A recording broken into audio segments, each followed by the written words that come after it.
So, should we bring in the? Hey everybody, and welcome to the 86th episode of the Athletes Hub, or of the Free Baseball Podcast presented by the Athletes Hub. After we just stared at the screen for like 11 seconds before the intro played, that was really cool. As always, my name is Davis Bird, hosting this thing along with co-host, the man of the hour, mustachioed man Jake Crumpler, and part-time co-host, full-time Yankees man Isaiah Hansen. Right. Back again, joining us today. How are y'all fellas in this new year? Haven't talked since all of last year. Doing really good. Happy to be back. And I wanted to say this on camera. I didn't want to say it before the show. Jake looked like he's ready to throw a mean knuckleball and strike out about 200, get about 200 strikeouts. And I'm digging the stash, man. You look ready to play for the Yankees, and we actually need pitching. So if you want to come aboard, absolutely spectacular stash going on for the boy. Big time. What's going on, Jake? I'm trying to get my earphones reconnected. Jake's just blowing up his entire computer. He's thinking of what pitch to throw next. That's what he's doing. He's thinking deep in the tank right now, trying to fix his earbuds. All right. Well, anyway, Isaiah, how you been, man? It's been a long time since you've been on the pod. Been good. A whole lot of stuff to talk about, obviously, today before we get back, and Jake can talk because he's not there. Any of the Yankee signings we've talked about on the previous pods that you want to talk about now? I mean, of course, there hasn't been a ton. I know we're going to talk about one in particular. Not as many as you'd like. But Soto's going to be fun. Like I was telling Jake, it's going to be a whole different dynamic. We never had anybody quite like Juan Soto in New York, like personality-wise. We're just going to be like electric, and he's the kind of guy that I feel like Yankee fans, just knowing them and how they are. I speak in third person because I just count myself as different. A guy you wouldn't like if he wasn't on your team, but now that he's on your team, you're gonna love him. So I'm ready for that. Sure. First, we'll talk about the other one later on. And see, I didn't want to come back on the show until we got another pitcher because otherwise, it just. So now that we're in position, I'm back. All right, I got everything figured out. I went to go repost the podcast on YouTube. I texted out to all the people that I'm close with that I want to watch our podcast if they can. And then I had forgot to turn off my Bluetooth, so it connected to my phone, and that's why it paused the intro because it was like connected to both. So it paused that, nice. And then I paused this, and then I couldn't get it to reconnect back to StreamYard, but we're all figured out now. I am back on the back end of this podcast now. I'm back. Very good. Definitely. Well, Jake, how's it been with your life? I know you got something to run down, talk about all the way back from Hawaii. That's right. Is Mr. Crumpler. That's why we've had no podcast out, and we're lazy and we can't work out times. There's that. There's that. You were sick. You had vacation. Really. It was Christmas. It was New Year's. It's a very busy time of the year, but it's been almost weird time. It's been like 3 weeks. So we are back on track. We should be back on track for the rest of the year. But I mean, Hawaii was great as always. It's like my yearly family vacation. We go to the same place every year. And because of that, we get heavily discounted and lots of different benefits. So it's a yearly tradition, but we go to the same place every year and we do absolutely nothing, like it's just a chill, go to the exactly. Yeah.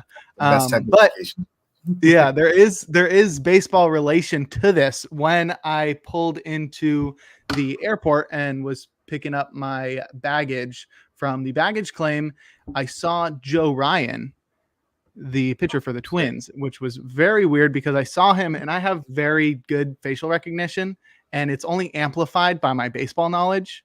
So if I see anybody that's baseball adjacent, I'm like, I recognize that guy. And baseball players look so normal. Especially compared to basketball players who are giants and football players who are, yoked out of their mind.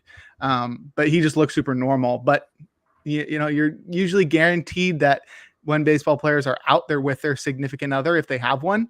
So the best way to confirm if that's the guy, you you search them up and you search up their girlfriend, and then you compare and contrast. And yeah, I got confirmation when my brother went to talk to him. I felt it was best to leave him alone, on vacation. But yeah, it was pretty weird. He is actually familiar with Pitcher List because he did an interview with our very own former VP Alex Fast, who's worked for MLB now. So, Wow. Nice. Yeah, That's it was sick. crazy. Joe Ryan is always like really recognizable to me because he looks like the dude from Stranger Things. Mm-hmm. Yeah, and he's from the Bay Area too. He's from the North Bay, so grew up around this area. He was drafted by the Giants and didn't sign. Wow. Not a fake fan. Yeah, bozo alert. Well, we can talk about not Bay Area stuff. Unfortunately, we can get into our transactions and we can start with the big one. Obviously, is Yoshinobu Yamamoto, who signed for enemy of the Bay Area, the Los Angeles Dodgers, for 12 years, $325 million guaranteed, pretty much. Largest contract for a pitcher in Major League Baseball history. It's a $51 million posting fee, and I think that includes some sort of signing bonus as well that goes to Yamamoto. Was a lot of the reports. Basically, it was 50 million, but it's included in the 325. Right. There's an opt-out after 2029, and then weirdly enough, after 2031, so there's another opt-in right there. It's just, this sucks because obviously we had the whole Ohtani thing, and then the second best remaining free agent at that point was Yoshinobu Yamamoto, and he just fits so well in with the Dodgers at that point because they had a huge need in the rotation. It's just we were all kind of hoping it wasn't going to happen, and worse came to worse, and he did sign. So we can talk about this one now, even though we're a little bit behind the 8 ball talking about it because it happened weeks ago.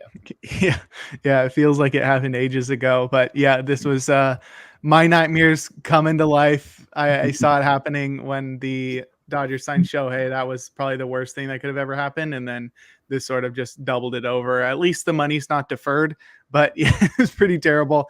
I mean, the thing is why it's so terrible. It's not like, oh, I'm so upset that the Dodgers are getting better. It's just like, this is a guy that I wanted to root for. This was a guy that I was super excited to come over to MLB. And now it's like, he's automatically in the bucket where it's like, I have to root against him. It's just like in my blood. It's one thing if a player signs with the Yankees or the Astros or, some other universally disliked team, but when it's like your number one enemy, the team that you despise the most, it's really difficult. But yeah, it fits so well. It makes so much sense with Ohtani leaving money deferred and allowing the team to pick Yamamoto up. And also, just like you said, the need in the rotation was palpable. And with Shohei coming back to pitching, not until 2025, they're really going to need him next year. But yeah, 12 years, 325 is absolutely bonkers, but it makes sense because he's 25 and he's like the back-to-back Cy Young Award winner in NPB. So I think he's going to be really great for them. And, I want him to succeed, which is, he's on the Dodgers, so it's hard for me to say, but hopefully he hops out after one of the years and he signs with anybody else. Anybody.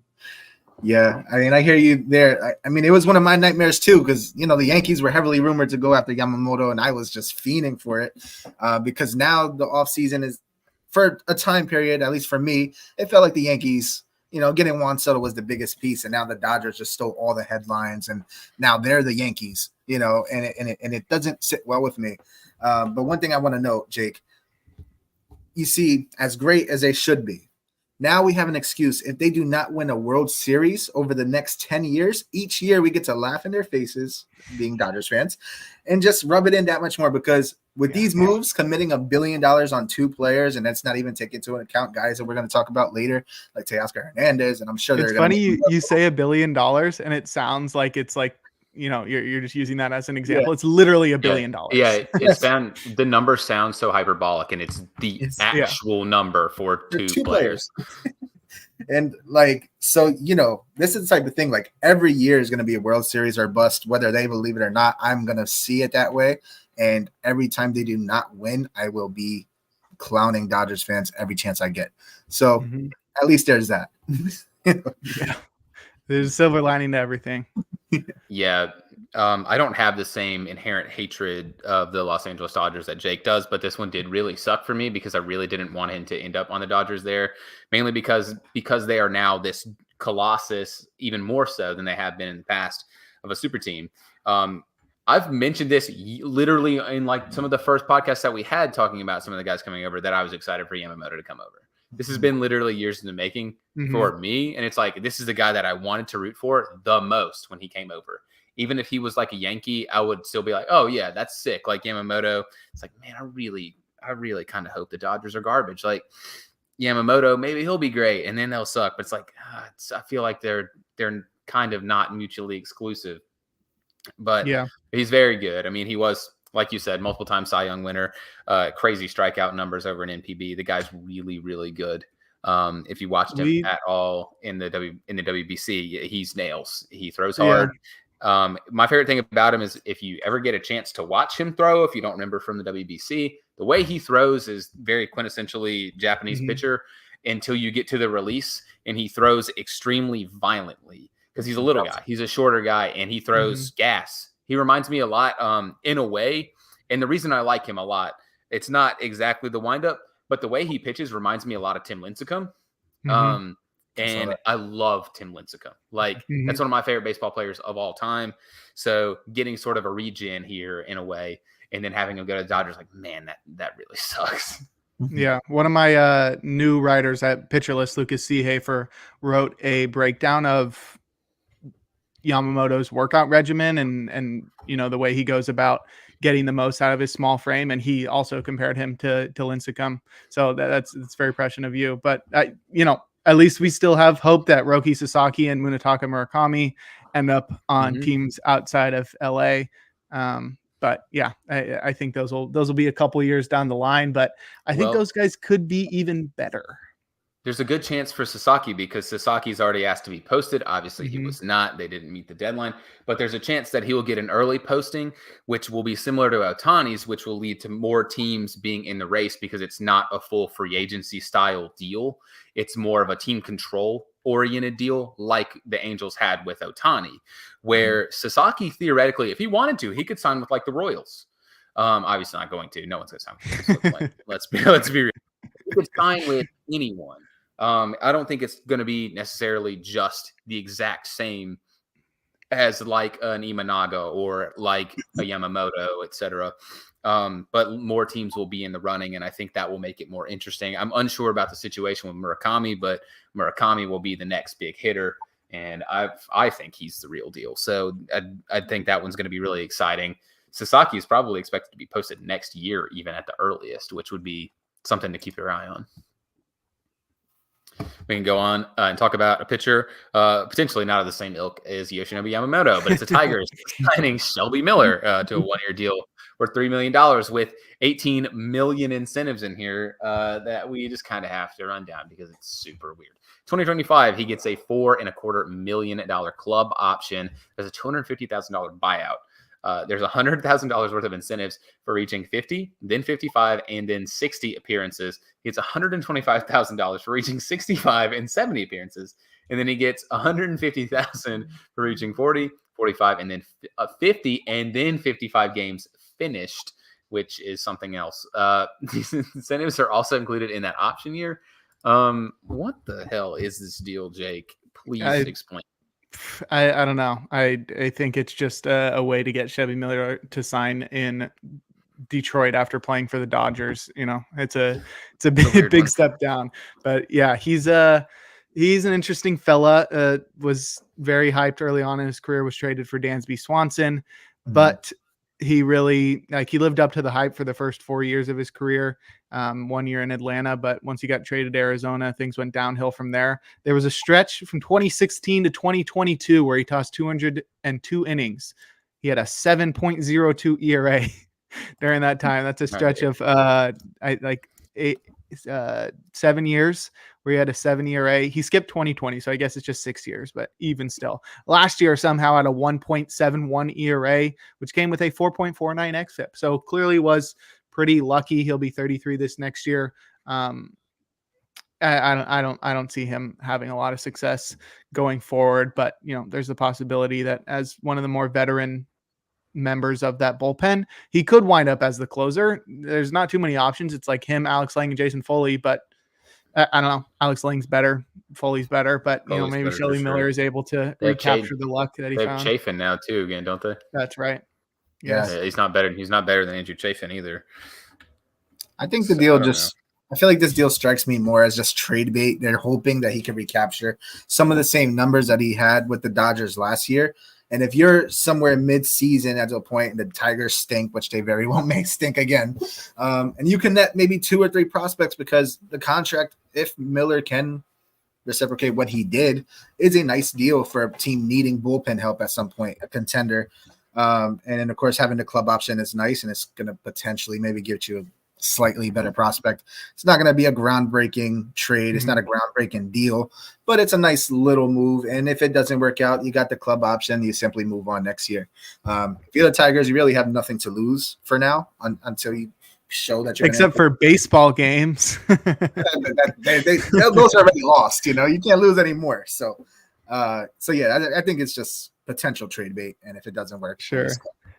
Yeah. And before we move on, Davis and I did our MLB free agent predictions at the beginning of the offseason for Yamamoto, who once again signed a 12-year, $325 million deal with the Dodgers. I had him going to the Red Sox for 10 years and $240 million.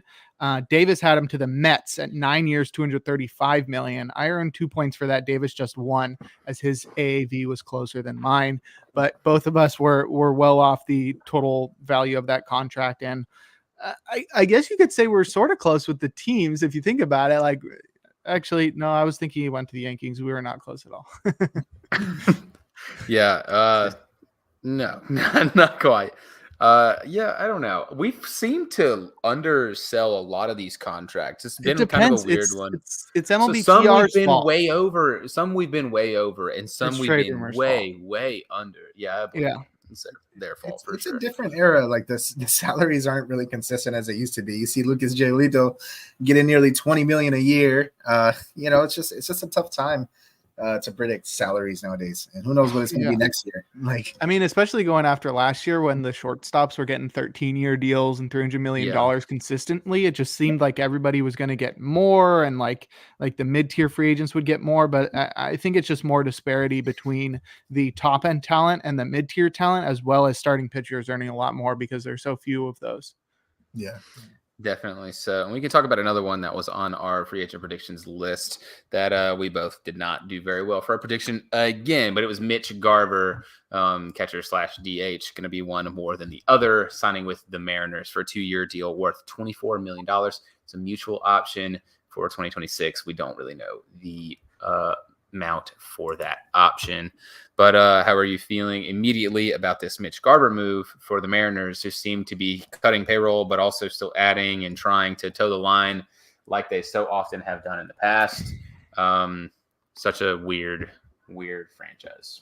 I don't know. I sort of hate how teams toe the line like this, where they just sort of shuffle the pieces rather than going in one direction. And, sometimes it can work and sometimes it can just result in a team that loses some camaraderie and loses some morale just from, changing the players on the team, which is unfortunate for a team like this that seems to run on the power of friendship.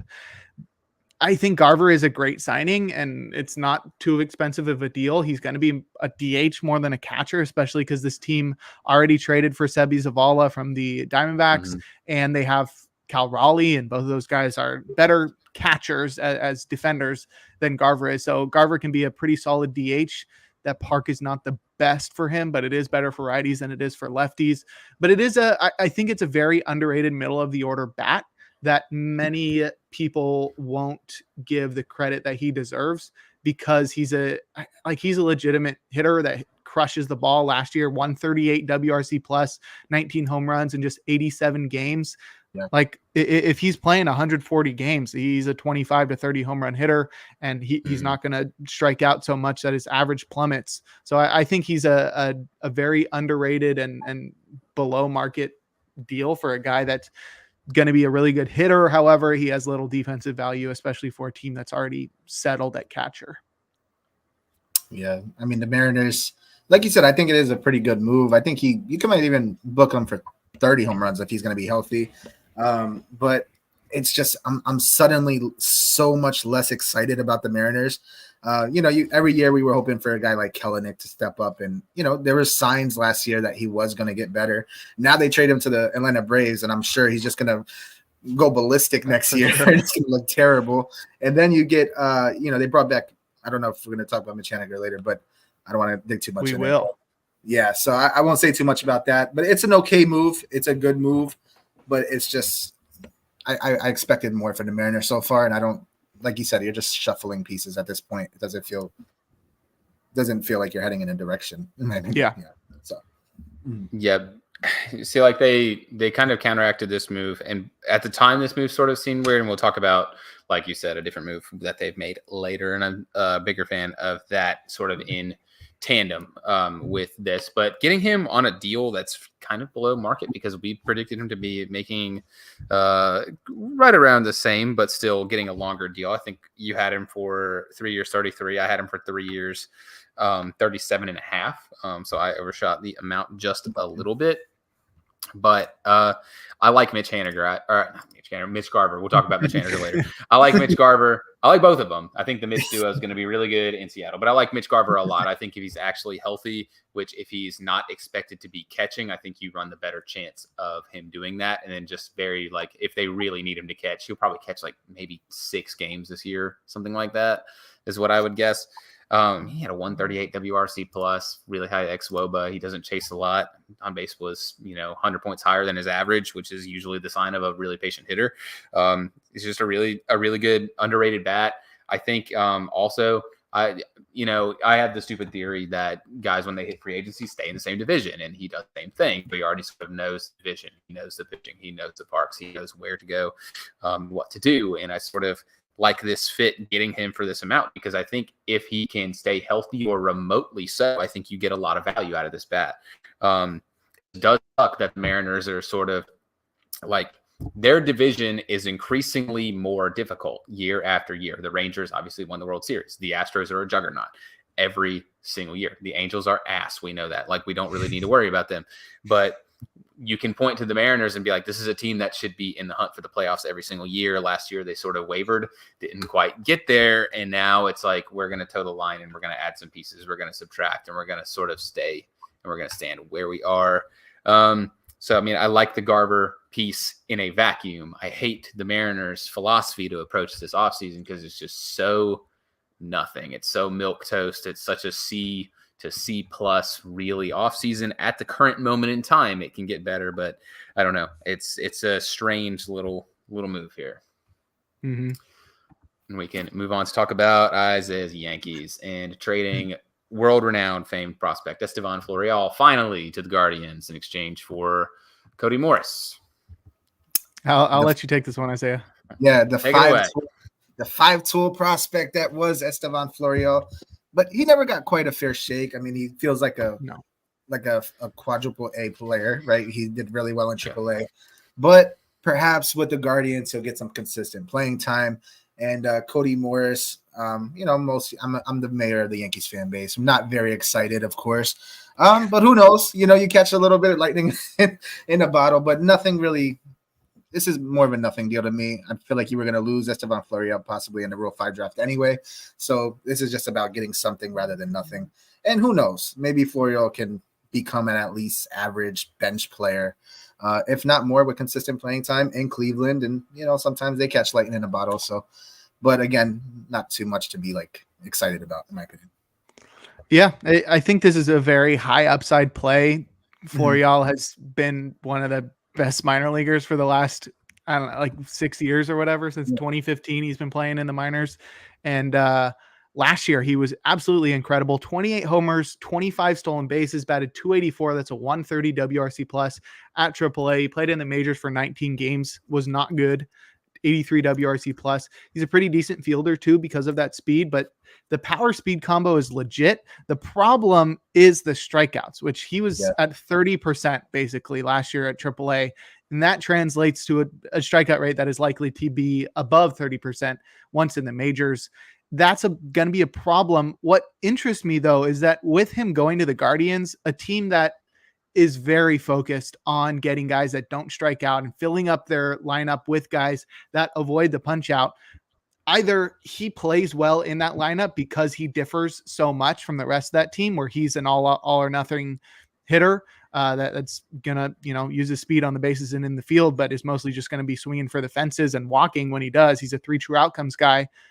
Either he fits well as an outlier in that lineup, or the veterans on that team in that lineup, Jose Ramirez, other guys that do really well at not striking out, can teach him to strike out less. And I think that could be really good for him if that's not only just the players on the team, but also the coaching staff helping him figure out how to cut down on the strikeouts. Obviously might take a little bit away from that power, but I still think if he's a guy that has 20-20 potential and bats, 240, that's really pretty solid. And if he can play decent defense, this is a team that is constantly in need of outfielders. I think this is a very good high upside play. And if it doesn't work out, like you said, he's a decent enough fourth outfielder. And to just give up Cody Morris, who's going to be a 27-year-old reliever going into next year, as a guy who had a 3.74 ERA at AAA that came with a 5.09 xFIP and just has been unable to find the zone. Last year, he walked 17.5% of batters at AAA. Really terrible. Maybe the Yankees have been a little bit of bullpen whispers over the last few years, so maybe they're able to figure something else out there. But I think this is a huge dub for the Guardians.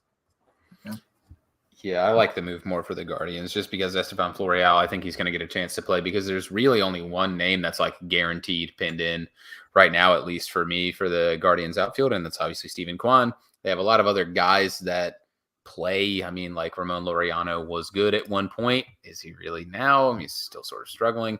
I think they did not get in his little cameo as much out of George Valera as they thought, and I think that he could be one of the ones that's sort of struggling to get at bats here. It's just they've not really had outfielders really lock down spots other than Steven Kwan for years, basically since they had like Michael Brantley and a few other guys. So it's difficult to really look at them and just be like, oh yeah, these guys are good. So if Florial sucks, okay, he sucks. You gave up nothing for him. If he's good, great, you got something here. So I mean, it's not that crazy of a move. High upside, decent enough. We can talk about another move being made by Yankees division mate. The Toronto Blue Jays re-signed center fielder Kevin Kiermaier to a 1-year, $10.5 million deal. It's got a bunch of incentives in there. Don't know a whole lot about them, but we know that they are in there, and Kiermaier gets to stay with the Blue Jays.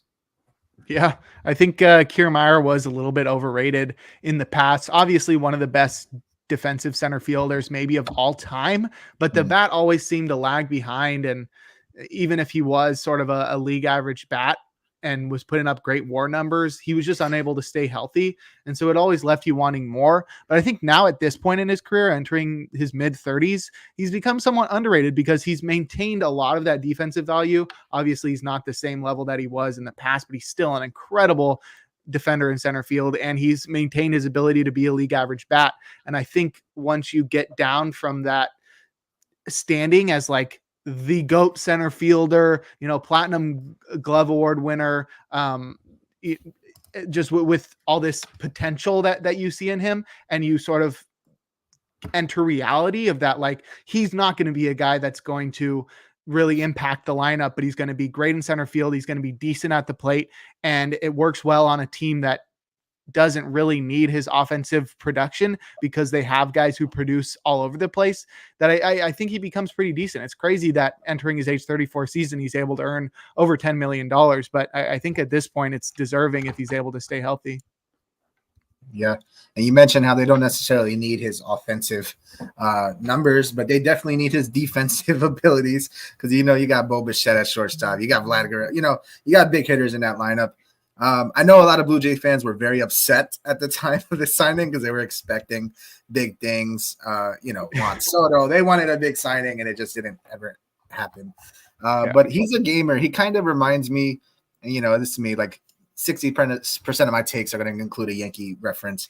But the way he plays, just his mentality alone, I'm not talking about numbers or his ability as a hitter, but Brett Gardner, where he's just a gamer and he's just going to play hard every single day. So, regardless of his role. And so I think it's a decent signing, and 10 million nowadays in MLB is really nothing, especially when you're talking about really good defensive, like you said, one of the best of all time. And he could swing a little bit. He's an okay 9-hitter to have at times in his career. So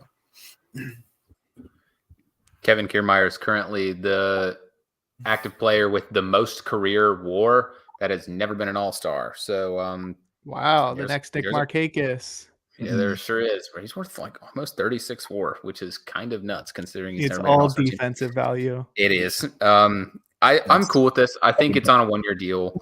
It's on a 1-year deal, so I mean, you're getting another year of Kevin Kiermaier in center.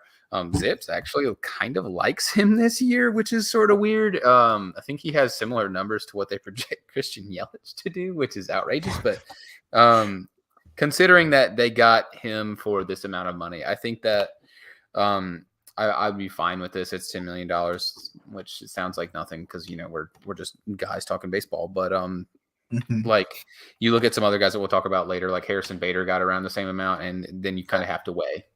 All right, well, would you rather have Kevin Kiermaier or Harrison Bader? And I think very Kevin Kiermaier, players. Very, very similar players. I think you get a little bit more offensive upside out of Harrison Bader, and I think you get a little bit more steadiness out of Kevin Kiermaier.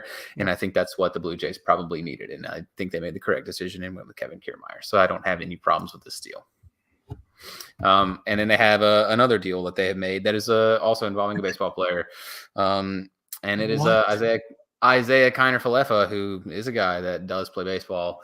Signed into a 2-year deal worth $15 million. It's got $1 million worth of incentives in there. Another guy sort of like Kevin Kiermaier. Pretty much all of his value is going to come from him as a defender. Amen. Yeah, it's crazy he got that much. He's the second best two-way player in the league. Okay, he's the second best. Sure. Yeah, just a good clubhouse guy. Not much to say. Not going to spend a lot of time on Kiner-Falefa, but he was fun to watch. He was just a good guy to have in your lineup. He was willing to do whatever, wherever he needed to do for the team. A bit overpaid in my opinion, but then again, contracts to where they're being handed out doesn't quite mean much. And what can you say? Like you said, he plays baseball. Yeah. So. I also agree. It was more than I thought he would get, mostly because he's not a guy that contributes much with the bat for his career. He's in 81 WRC plus, and he topped out at 91, and that was in 2020. So if you discount that, 86 was his career high back in 2022. Got a lot of speed, can literally play every single position, including catcher and, like you said, pitcher. So it provides the team a lot of flexibility, and I think that's always good. I think this team is already pretty flexible, but when you got a lot of, I think a lot of their team is very, I don't know, defensively challenged in that they're locked into the positions that they're at, and the ones that can move around are not really, I don't know. It's like they got Dalton Varsho who can catch. They got other guys that can catch.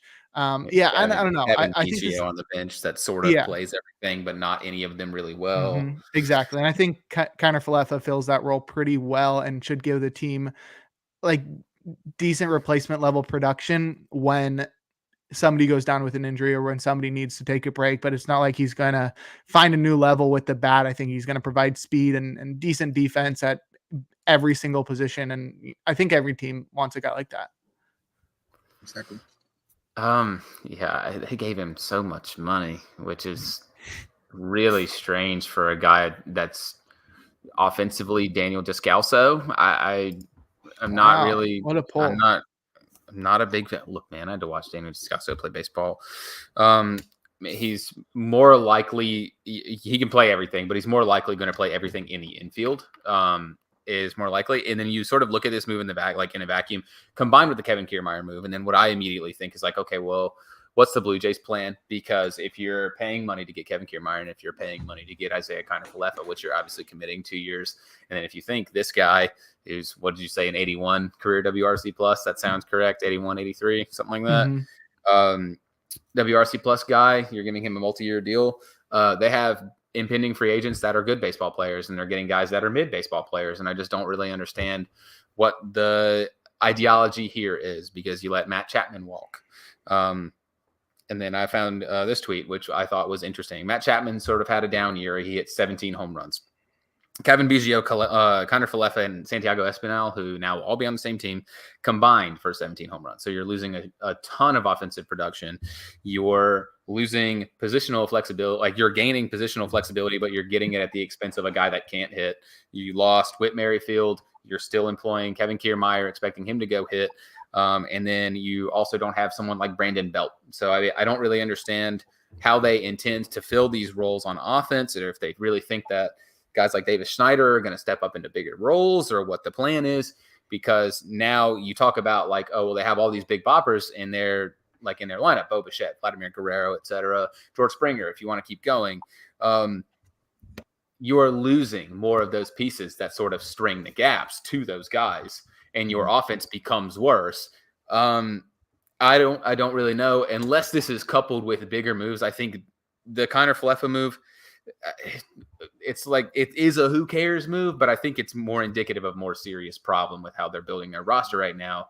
They're not really maximizing what's left of what they have, and it honestly sort of feels like they could in the next few years be trending sort of down, and that's not the most, it's not the most exciting thing for a Blue Jays team that at one point looked like they'd be an impending juggernaut. It's sort of, they seem to be falling by the wayside. Yeah. Next move we can talk about is another guy that can't hit, because we've been talking about quite a few of them. And it's the White Sox signing Martin Maldonado to a 1 year, $4 million deal. It's a $4 million club option at 2025, $250,000 buyout baked in there. Maldonado will go join. I think he's penciled in to be their starting catcher, which, if you're going to go watch the White Sox this year, sick. Love that. R.I.P. This team is so bad. This team is terrible. They are garbage. Just looking at where they currently stand, just like with Paul DeJong at shortstop and Nicky Lopez at second base. And then it's like you got Martin Maldonado at catcher, which, fine. He's great defensively, great with the pitching staff. But then you also got, I don't know, they have Max Stassi and Corey Lee coming up. They just acquired both of those pretty recently, and I think they'll be better offensively. But this is pretty much a nothing signing for a team. He's 100% really headed. Yeah, it's a team that's really headed in the wrong direction. I think the most significant thing about this move is that it's the end of an era in Houston, because he was a mainstay in that lineup, and of course defensively, he didn't do much, as you said, offensively. But it'll just be weird not seeing him in Houston. That's about it. That's all I gotta say. This is championship pedigree. I'll tell you that. Yeah, they're really gonna need that there. I don't hate it in terms of handling their rotation, because they have a lot of guys that are more on the young side, and a lot of guys with some problems that I think you could iron out with their rotation. Like Michael Kopech has kind of consistently had a problem with control. Dylan Cease, same thing. I think you can sort of help some of these guys. They're also getting guys that are more or less question marks in terms of how they're going to adjust back to playing in Major League Baseball, like Chris Flexen and like Eric Fetty, who we talked about a bunch of podcasts ago. They have guys that I think they could get something out of, depending on like the situation. You got too much help. I do, but I'm trying to spin something positive about this, because the White Sox have absolutely nothing to look forward to this year, because they are going to be absolute garbage juice. And we can talk about the AL East again, because we took a little sabbatical to talk about the sorry ass White Sox, and we can talk about the slightly less sorry ass Red Sox, and we can talk about them signing Lucas Giolito to a 2-year, $38.5 million deal. It's got $1 million worth of incentives in both seasons. It's got to opt out in 2025. It's got $1 million buyout. So if he doesn't opt out, there's a conditional option for 2026, which if he throws less than 140 innings pitched in 2025, Red Sox get a $14 million club option in 2026.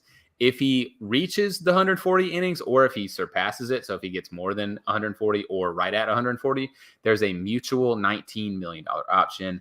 And both options, however, come with a $1.5 million buyout. Giolito is going to try to anchor that rotation in Boston that is looking pretty mid, to be honest. Yeah. I don't know if the move makes more or less sense with the next move, the Chris Sale move, because it's like, okay, this is a rotation that needed an addition. So they got an addition, but then they immediately subtracted from it. And while Right. that still leaves room for more moves, there's plenty of free agents still out there. Um, Relying on Giolito as your number one is pretty scary just because I'm not totally sure what's wrong with him. The Yeah. velocity has cratered over the past couple of years, down a mile an hour from his peak in 2019, and his ERAs have been at about 4.90 each of the past 2 years. One of the years he was unlucky, and one of the years last year he was deserving of that. And I'm not totally sure. If it's the velocity, if it's, the feel for the changeup, if it's, a mechanical thing. I don't know if it's something that the Red Sox can fix either. I don't really consider them to be one of the premier like pitching development organizations. Maybe things change with Craig Breslow in town as a pitcher himself. Maybe he knows that it's important to invest in pitching development, but it's like there's no guarantee where it's like going into 2023, it felt like it was a guarantee he was going to turn things around because of the difference between his ERA and xFIP. And now that it's like he was deserving of it, his xFIP was 4.45. It seems like he might be a guy that's an ERA over 4 guy. And that's definitely not an ace, especially with the strikeouts declining as well. He's now down to 25.5%. He's like entering Toby territory, which is a term that my boss at Pitcher List likes to use, a guy that has a strikeout rate below 25% and a decent ERA, but he's not going to help you fantasy wise. And obviously that's not what the Red Sox are looking for. They're not worried about your guys' fantasy teams, but this is not a guy that like screams ace. He's going to lead the team, but I do feel confident that like even still he should provide 175 to 190 innings of pretty decent production. And while that's fine, there's a part of me that's like, all right, you got to do something else. This can't be your rotation entering the season, because it's like you lose one guy here, it's already bad. If you lose one guy here, it's you start digging into the minor leagues and it's not looking good. So they're going to need some depth in that rotation. I think another mid-rotation guy would make me feel a little better, but right now not having a guy that you can count on to, not that the Red Sox are making the postseason, but to start like a wild card game or a game 7, just that clear-cut ace, there's a little confidence there. But I think it's a smart deal for Giolito because he can return to the market pretty soon. And the Red Sox, I think any team would be smart to sign Giolito in general, just because he's going to provide a decent amount of innings. But like I said, if he's a 4.5 ERA guy and you're paying him $20 million, that's not ideal. Yeah. And then the thing is, say he does work out and he's pitching well in Boston, what does it really do for you other than maybe, again, providing you like trade bait next year or something of that sort? I really felt like Giolito would have been a great fit with your Giants. I thought that would have been a perfect team to get him in the lab, potentially fix and save him. But as you said, I don't think Boston's a team to do it. And I think my first reaction, more for fantasy purposes. Of course, you don't root against the guy, but it's like Giolito to be trash confirmed, still the same, because I don't expect him to really change much, in Boston. And even if he does, what is the ceiling here for Boston? What does it really do for you, especially because you traded Chris Sale, who was another question mark, but you just replaced him with another one. So, but at least he'll give you innings, as you mentioned. So, yeah. I don't know. I think this move is so weird considering a couple other moves that followed it. And it really depends on, I guess, it maybe the Red Sox just couldn't get anyone that actually wanted to play for the Red Sox, because there's one that we'll talk about later, but I'm going to sort of allude to it now, but it's a Yankees signing. Yankees signed a pitcher that's got better numbers over the last 3 seasons. And he signed for like $2 million less almost on a similar deal. And now it's just like, okay, you're getting Giolito for this to expect to anchor rotation. We'll talk about the trade that, like, in a vacuum before this trade happened. Okay, this move looks so much better. And now, like, okay, Giolito probably looks like he's the opening day starter. And this is the ace of your staff. This is a garbage staff. Yeah. Like, it's a really, really bad staff. And there's guys in it I like. I really like Brian Bayo. I think he's really solid. But Pavetta has his days where he's just unhittable, but like this rotation is really bad. It's extremely, extremely bad. Probably the worst in the division at the current moment in time. I don't know. And it said that the Red Sox are going to go full throttle, and right now it looks like they're two moves to go full throttle, or trading for Tyler O'Neill and signing Lucas Giolito. This team's going to be ass. Like, I really like. I'm not a fan of this roster right now. It just sucks. They haven't added anyone, and we can talk about them subtracting someone right now, and it's them making this trade, and they traded away Chris Sale. And cash considerations, they're trading. It's a lot of money that they're basically picking up for Chris Sale. In exchange, they traded him to the Braves in exchange for infielder Vaughn Grissom. And they Braves followed that up by extending Chris Sale for 2 years, $38 million. He's going to get $16 million in 2024, $22 million in 2025. So it's backloaded. And there's a club option for 2026 worth $18 million. I think I'm going to look for it, but I don't know the correct amount of money that the Red Sox are paying, but it's a pretty good. I think it was like 17. Yeah, that sounds right. Like 17 to 18 million, something like that. They're paying a lot of the money on his deal for this year. But Chris Sale goes from being the ace of staff for the Red Sox to, like, I don't know, maybe the 3 starter for the Braves. And I think this looks pretty solid for both teams because there's a lot to talk about here. But I'm going to let you start, Jake, as we've been going. Yeah, and this is a really fun deal. And the one thing I love about the Braves is that when they make moves, nobody knows about them. Like there's just so many rumors going around all the time now that we sort of get spoiled. It's like you're watching a show and things get spoiled, and it really takes away the excitement. Isaiah was probably in that boat with the Juan Soto signing, the same thing as us, where it was just like we knew Juan Soto was getting traded. Then we knew he was getting traded to the Yankees, and it was like weeks. We were just sitting there waiting for it to happen. It's like we knew the prospects who were going 2 weeks before it happened, and it sort of takes away the excitement of like that breaking news when a big trade goes down. So this one was really exciting. Didn't see it coming, and it was really cool. Just because there's so much that goes with this. Like you said, Chris Sale got extended. Of course he did, because who are the Braves if not? Who are the Braves without extending every single player that they've ever had on their team? But yeah, like you said, he goes from being the ace in Boston to being the number 4 in Atlanta. And that makes him, I think, a lot better and a lot more exciting, because it's like with Strider, Fried, and Morton ahead of him, Sale could he doesn't have that pressure to like have to be that ace on that staff, and he doesn't have to worry about being healthy for 200 innings. If he's just there for 100 innings and is healthy for the postseason, that's elite, especially because it's like when he does pitch, obviously he's not at the level he was when he was with the White Sox or early on in his Red Sox career, but he's still a pretty decent pitcher. And with a limited workload, I think he could be really good in the postseason for them.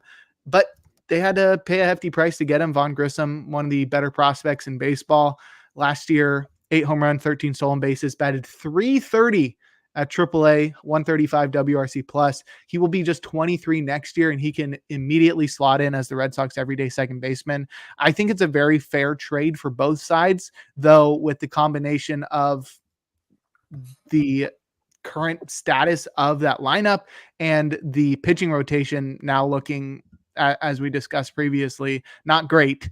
It still leaves some holes on the roster, but I think it makes sense for both teams, where it's just like the Braves are looking for top tier talent that can help them once they make the postseason, because it's all but guaranteed, while the Red Sox have an eye towards the future. And I think Vaughn Grissom, now with a clear path to playing time, could finally reach his potential that he's shown throughout his career in the minors. Yeah, and of course it's stereotypical to say in baseball now, but anytime the Braves acquire somebody, especially like a Chris Sale, like all of a sudden you feel like, oh, he's going to have a resurgence next year, and he's just going to look maybe not quite, like you said, not quite like that White Sox Chris Sale, but maybe something close to it. And it's going to be fun to watch. And yeah, it's just stereotypical. The Red Sox clearly don't have much to look forward to next year, so why not go get a guy like Vaughn Grissom? I think it just makes you better overall.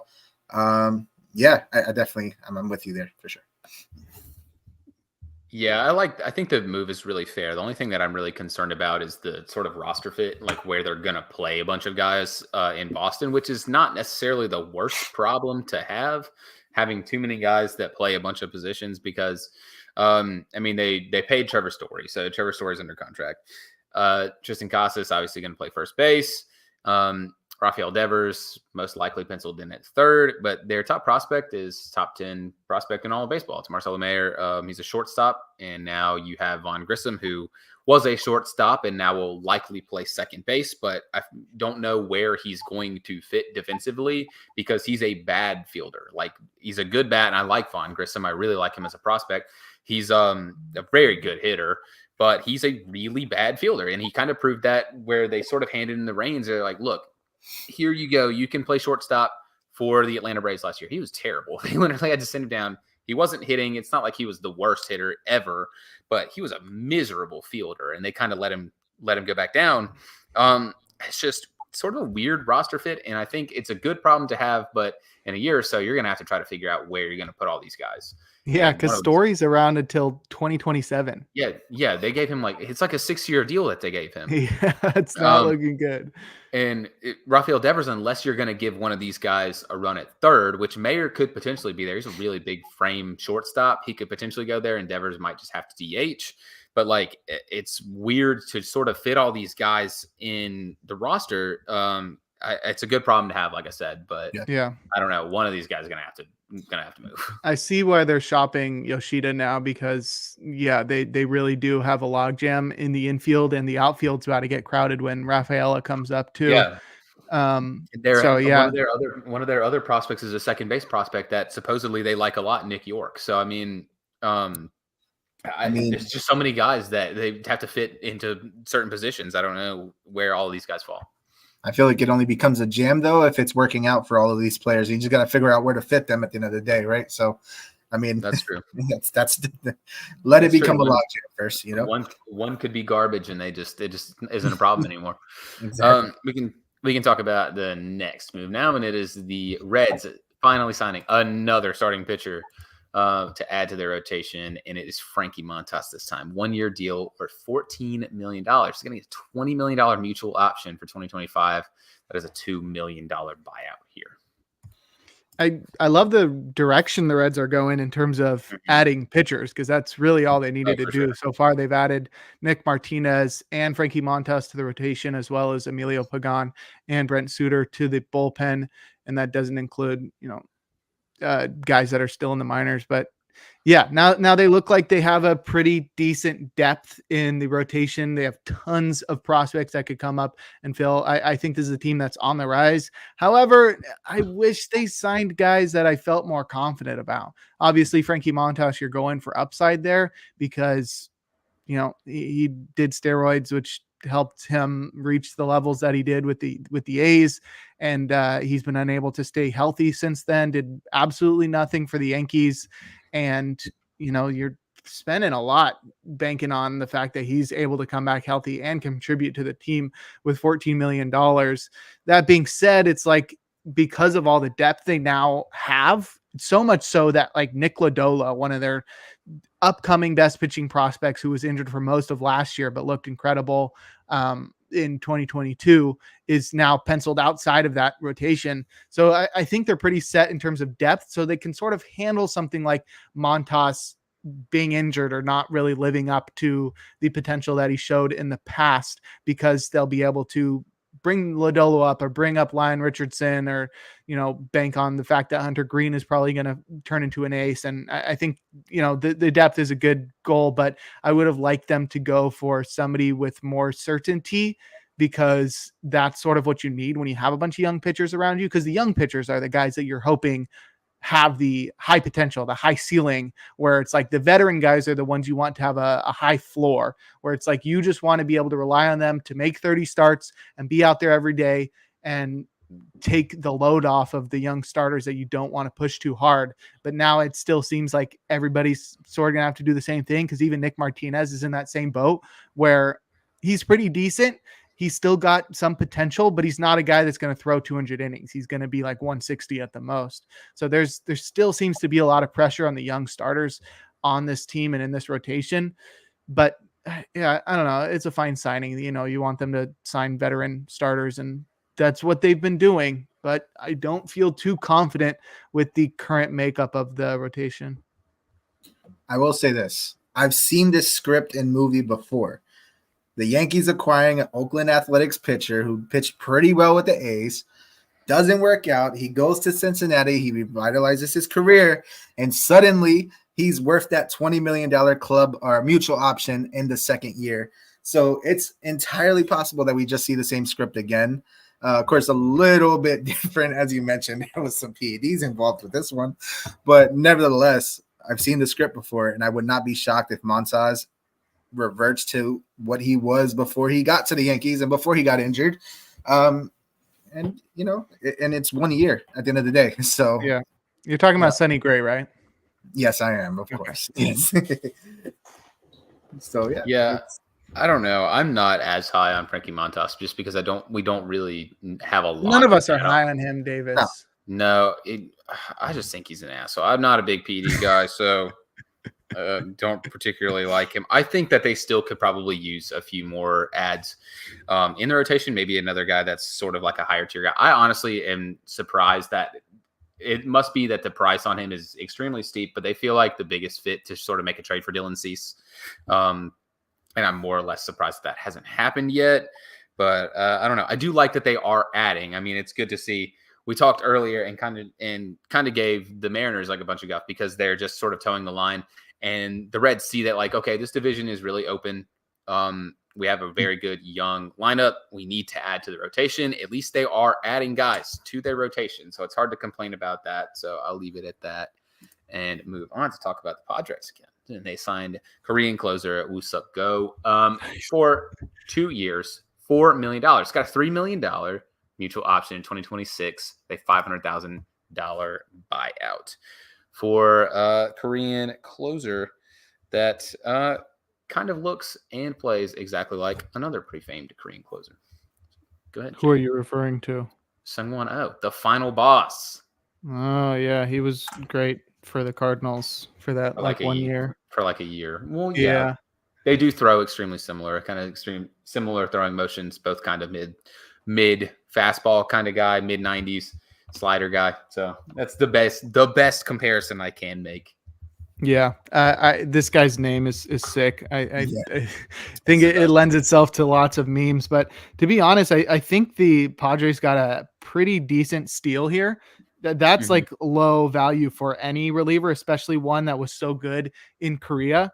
And he goes to a bullpen where he does have the opportunity to close, given that, they got Yuki Matsui and Robert Suarez. But outside of that, not really anybody that's pushing up on the closer role. And so there is a shot. I think Go's probably not going to be the closer this year, but he does have the potential in the future. He's got a hard fastball, but that transition from overseas to USA is hard for a number of reasons that I won't dive into now. But I think this is an incredible signing for the Padres, and it really fits well on this team, a team that needed very badly to replace the absence of Josh Hader. And in doing so, they got Yuki Matsui, Woo Suk Go, and Aniel De Los Santos. And I think that's a great group of guys that should fill out that bullpen pretty decently.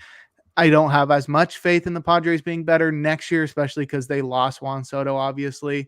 So the team is in a weird limbo state right now where it feels like they need to do something and they can't. And it's probably a lot of that can be blamed on the unfortunate passing of owner Peter Seidler, but Woo Suk Go is, I think, going to be legit. And even if he's not super good right away, they have him for 2 years and possibly a third. Mutual options very, very rarely get exercised. So he's likely on the team for 2 years, but that is such a low price to pay. It's like a $1 scratcher, except the scratcher guarantees you $1. It guarantees you another scratcher or something. I don't know. That was an analogy. It was one of the analogies of all time. I was thinking of some similar analogy, and it was better than anything I could have thought of. So definitely good. I'm just looking forward to the headline at some point next season or the following year. It's going to say "Go Woo Go." Strikes out the side in order and, does something crazy. We'll see what happens. But like you said, it's such a low risk, high reward situation, especially because, you're likely going to lose Josh Hader and, there's not much else to look for in the defense. So you flip the coin, you do that scratch off and see if you win $20, I liked the tweet where it was in the style of Foolish Baseball. And it was like, my girls suck me and I go woo. I saw that. So dumb. Brian Wu. Yeah, I like him a lot. I mean, I compared him to Sung 1-0. He's also wearing the same number, Jake, so he's gonna be number 21. Whoa! Woo, look at that! Woo. I want a combined no hitter between Brian Wu and just he Wu.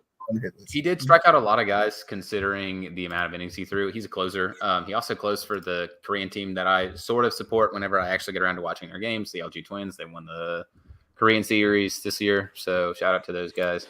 He struck out 59 in 44 innings, got 15 saves, sort of like mid threes ERA, but mainly just. And he's young too, right? He's going to be, I think, 25. Young. He's 25. He'll be 25 next season.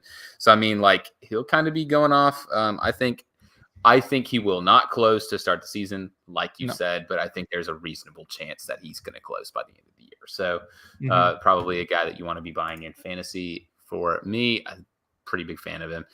We can talk about a guy that I'm not a big fan of in general, but it's the Mets signing Harrison Bader. We talked about. Is it because he was on the Cardinals? Yes, specifically because he was on the Cardinals. But I also I don't particularly like this.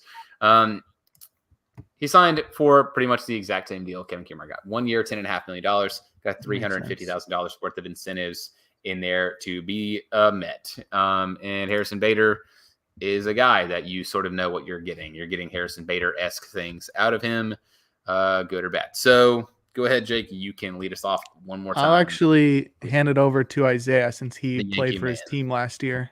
Yeah, I mean, it's. I feel like the Mets are just on a mission to sign all the former Yankees this year because they got Severino. I'm pretty sure you guys must have talked about that already. But man, I know a lot of Mets fans are really disappointed with how this free agency period has gone.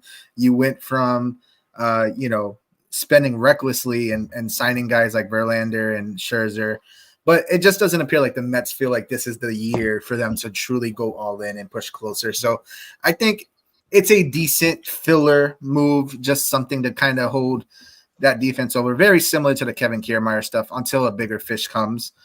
You just got to do what you could do with Harrison Bader. He's a gamer also, he's just like Kevin Kiermaier.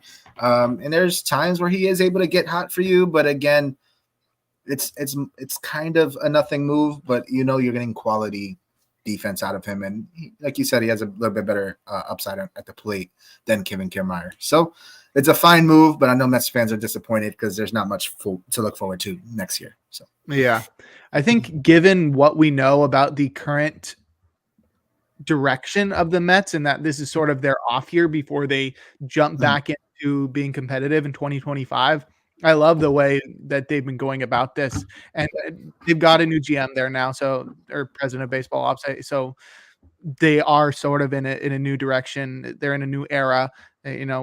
We've gone through enough ownership change and management change that I think this is a very different team than in the past. But if their goal is we are looking to compete in 2025 and 2024 is about getting better for that year, they've been going about it the right way. I spoke about this when they signed Severino, and the same can be said for another signing that we'll talk about later, and even the Joey Wendell signing from earlier this offseason. They're getting guys that they can trade at the deadline, and that's all they're doing. You don't sign Harrison Bader for 1 year and $10.5 million to be like, well, we're not going to compete this year, so you want to come have some fun with us? Maybe we'll make the playoffs, because they probably won't. I don't think their team is terrible, but it's not one that's going to compete in a division that features the freaking Braves. But it's like the signings that they're making are so clearly, these are guys we can trade at the deadline, and they are the types of guys the teams go to look for: a defensively focused center fielder, a starter that's on a 1 year deal that's going to hit free agency again with some potential, and even guys like Joey Wendell, a utility guy. Like, everybody can use each of those guys, and we've talked about guys similar to that prior in this podcast that I think they're doing exactly what they need to and should be doing if their goal is to compete in 2025 and 2024 is to be a year of transition.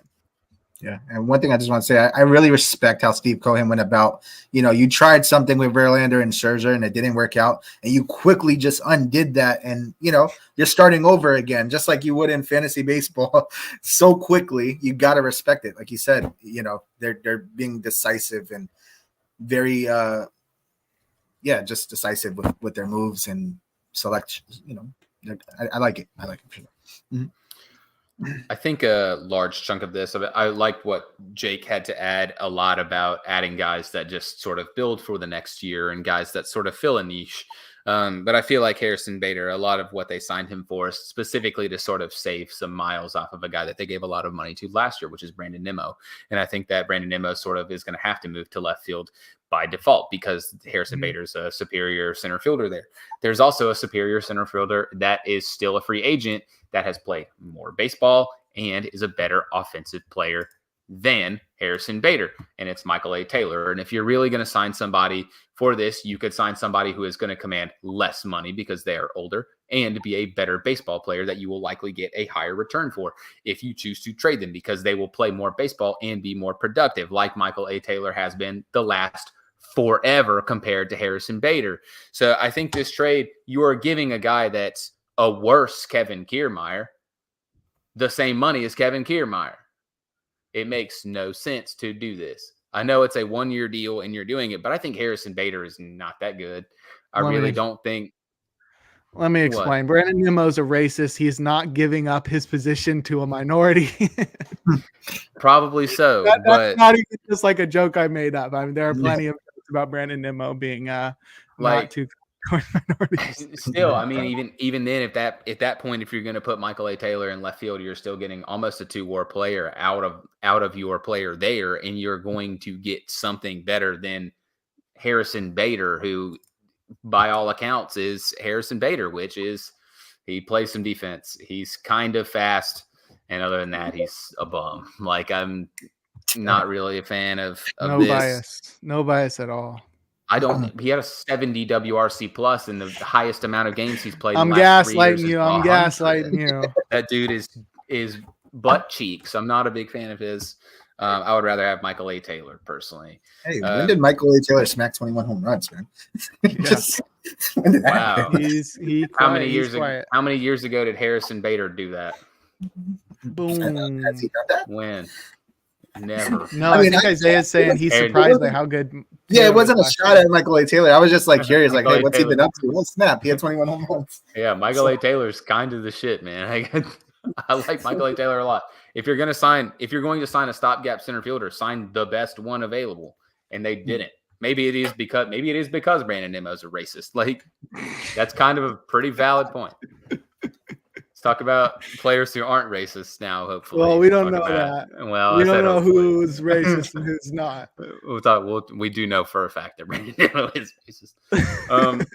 The Mariners made a trade, and they traded Robbie Ray to the San Francisco Giants in exchange for old friend Mitch Haniger, Disco, Anthony DeSclafani, and everyone's favorite baseball player, cash considerations. Ooh, I love this trade for the Giants. It gets them out of a couple unfortunate contracts in Mitch Haniger and DeSclafani. DeSclafani was great for a couple of years.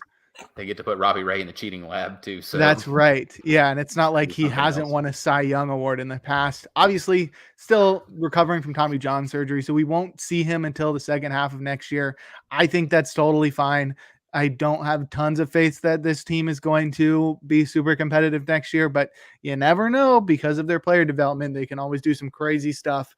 But I love this because even though you're taking on a big portion of a contract, they need stars. This is a team that doesn't have many stars. It's like you got Logan Webb and Camilo Duvall, and I guess now Jung-Hoo Lee, and nobody else there is really a star. So this is super exciting. You get a former Cy Young Award winner, and he's really going to boost that rotation when he does arrive. And it does well for the rest of the team with the subtractions. You had enough starters, I think, in terms of depth. They're not a team that has traditional starters. So it's like DeSclafani was already going to be a guy that goes in the bullpen and in the rotation. And so I think it's great that they got a traditional starter to go there with Logan Webb. And on top of that, you get rid of Mitch Haniger, who great guy. Was pretty decent when he is healthy, but he is never freaking healthy. And they had such a huge logjam in the outfield after signing Jung-Hoo Lee. There was a lot of confusion about how they were going to make it all work. Cause it's like, you got Jung-Hoo Lee, you got Lamont Wade Jr., who I guess is the first baseman now. You got Conforto, you got Yastrzemski, you got Brett Wisely, Helio Ramos, Austin Slater, Luis Matos, just so many dudes, Bryce Johnson, Wade Meckler.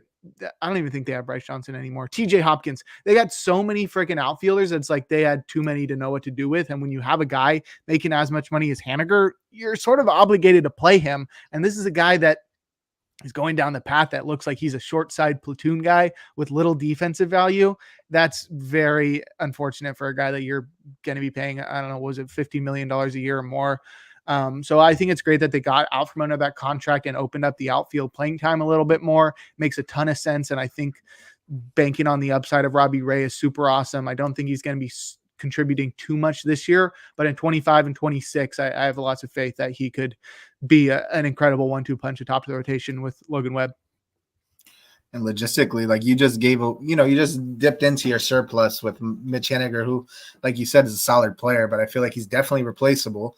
And then you get rid of Disco. That's really not much to get a former Cy Young Award winner, especially when you are the Giants and you're able to get the most out of starters. I strongly believe you will have a strong 1-2 punch with him and Logan Webb at the top of the rotation in San Francisco. Now, as for the Mariners, I don't know how to feel about it. You subtract Kelenic, you just add Haniger. Like you said, it's just, we talked about them a lot earlier. But I think it's a really nice deal for the Giants. Like you got a former Cy Young Award winner for next to nothing. So very good. Yes. Very good. Chris Bryant hit more home runs as a San Francisco Giant than Mitch Haniger did. Damn, that's crazy. He was only there for half a year. Yeah, it is. I actually like this for both sides. I think obviously I'm more crazy about the Giants side, but Mitch Haniger is kind of like an all-time vibes guy for Seattle, and I think that sort of fits what they were looking for last time they made the playoffs. Mitch Haniger was on the roster. You can look at that and point, hey, that's something, but you can also look at it as like okay. I feel like the way that this roster is currently constructed, you get Mitch Garver there. Mitch Haniger gets to play a little bit in the outfield. Also can DH some. It depends on really where you're going to put both of the Mitches. And then we'll talk about this next trade that I think makes their lineup even better. And then you add Disco for a more steady hand to a rotation full of a bunch of guys that are more on the young side and maybe sort of need a veteran presence, like Anthony DeSclafani, who has been successful at multiple stops. So I think while the Giants won this, I'm not like, oh, the Mariners got fleeced. So yeah, the contracts kind of suck. Yeah, but I like this for them. I think they subtracted from the lineup. They get a guy back that makes the fans happy, placates them a little bit. Maybe Mitch Haniger can sort of recapture some form. Disco sort of steady-ish hand there. I know they lost out on Robbie Ray last year, and then he can sort of fill a role, but they also have a lot of young starters. It's kind of a weird fit there. Mm-hmm. But I do think the Giants getting Robbie Ray is the big win of this trade for sure. It makes sense for the Mariners because they're trading from a position of strength, a position in the rotation where they had a surplus, where they had too many guys. Mm-hmm. What I wish they would have done instead is go for guys that are going to improve the team more. Trade one of the young starters. I know that doesn't make as much sense if you're looking at it from a management perspective, like upper management, ownership, but like they have enough young starters because right now they have a full rotation of legit guys with Castillo, Gilbert, Kirby, Miller, and Wu, and more guys on the way. They could still move some of them too. Like if the offseason's not over, they could still move them. But it's like they didn't get anybody. This was such like a financially focused decision in that they were looking to get out from under Robbie Ray's contract rather than deal from their surplus and get like a bright young star. Like if you trade a Bryce Miller or you trade a George Kirby or a Logan Gilbert, you're going to get some freaking legit prospect talent or like a guy like, for example, like not saying that they would go for this, but like a Luis Robert or something where it's like you go and you trade with the team and you get like a legit guy in the lineup, a team that needs improvement in the lineup and can stand to trade from that rotation. And yeah, I mean, right now, Robbie Ray's he's dinged up. He's not the same commodity that he was a couple of years ago when he signed that contract. And it does make sense to get rid of him from a financial perspective, but the team doesn't improve that much. It's like Mitch Haniger, like I said, is getting older, is never healthy, is more of a platoon guy. And like you said, with the next move, it makes a little bit more sense. And alongside the didn't they get another outfielder? Mitch Garver, I guess. It makes sense that they're improving in certain areas, but I wish they would have gotten like, I don't know, try to get somebody that can contribute like legitimately for years to come, rather than like a guy that might play 60 games in each of the next 2 years and be a decent hitter, and then a starter that they're probably going to DFA at some point. I think they still could. I don't think that's completely out of the question. And while they got out of Robbie Ray's contract, I think getting Disco back sort of allows them maybe the potential flexibility to move one of their starters if they already want to make that play. Like one of the ones that immediately sort of flips to my mind, that even if they're not going to get like a Luis Robert and add to their outfield, one of the ones that makes a lot of sense is we can go back and talk about the Mets, and they could potentially make a move for Pete Alonso because he's much better than Ty France. Ty France is an impending free agent after this year. I think he's in his 5th or 6th year of control now. You could potentially move a couple of those pieces and get Pete Alonso and add that to Julio Rodriguez, just for an example. Like, I think it's not out of the question they could do. I know exactly what you're talking about. They should have. But I think them moving Robbie Ray is not a concession of like, we're not going to trade any of these guys. I think they still could. And I'm not saying they will. It makes sense for them to, and they could. But knowing the Mariners and, who's in charge of them, they probably won't. But it's wishful thinking. But that's a possibility. They still could. It's like their goal was not about getting better. Their goal was not about getting better. It was about like lowering the payroll, which is just always a really shitty move to make. I agree. I'm just trying to look at it as like a maybe spin it a little more positive. If they do more moves, sure, yeah. But like as things currently stand, it's like okay, as things currently stand, it sucks, but it sets them up to potentially not be cheapskate dickheads. Potentially. So right now, that's what they are. Right. We can talk about more Mariners trades, and it's them trading shortstop/second baseman Jose Caballero to the Tampa Bay Rays in exchange for Luke Raley. And this was the move that I was talking about that makes their lineup look a little bit better. Mm-hmm. Yeah. I think it makes sense if you keep in mind everything that they've done. He is going to be like Jared Kelenic, but like if Jared Kelenic attained his potential. Right. Because I don't think they really needed Caballero. He was going to be more of a utility guy for them, and he's not going to be really a great hitter. He was a 96 WRC plus guy last year, and I don't know, he does not hit the ball hard. He was sick in fantasy because he kept getting hit by pitches. He's fast AF, and he's actually a really, really good defender. So that's why he makes sense for the Rays, a team that is losing child predator, potentially, hypothetically, Wander Franco, and replacing him with Caballero, who should play incredible defense at short. And maybe they'll help him figure out something with pulling the ball. Maybe he can be like an Isak Paredes and, not barrel the ball a lot, but still find power. But either way, he's going to be a great defender at short. And I think it's smart for the Rays to give up on Raley because he is a guy that was pretty lucky last year, 130 WRC plus from a guy at 28. I think that's going to be his career year. He's a guy that strikes out over 31% of the time, somehow stole 14 bases and hit 19 home runs, which is like, I don't know, batting 250, 19 home runs, 14 stolen bases in 118 games. That's like, I don't know what we're hoping for from Kelenic, right? So if you give up on Kelenic, and the thing is with the Kelenic deal, they did not get much in return. Who did they even get? Oh God, I need to look at that. Either way, like it's like, okay, we're replacing Kelenic with a guy that is basically Kelenic. If Kelenic was a little better, I think the strikeouts are likely to bring his batting average down. He's not going to have as much success as he did last year. But either way, I think it's sort of a lateral move if you consider everything that's happened. It's taking a guy from one position that you felt pretty confident about and adding to another position that you didn't feel confident about. That's fine, but I think it still leaves holes elsewhere. Who the heck did they get for Kelenic? They Jackson Power and Cole Phillips. And they DFA'd Kowar, didn't they? Or no, the Braves were the one who got Kowar.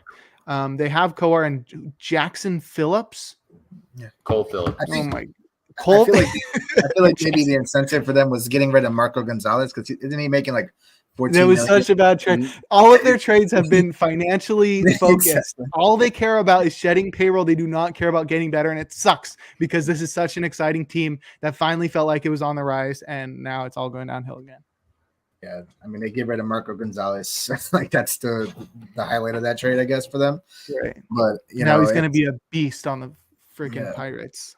I think all the Mariners moves this AJ season, Burnett like 2.0. they're not bad. It's just like, but they all fall under this like meh, like this meh feeling. Like you're expecting them to like step up in the West, and it's just like every year we feel like we're there, and then they just do something or nothing or something mid, and this is something mid. And so it's like they're making the right type of moves. I think their heads are in the right space in terms of who they're trading.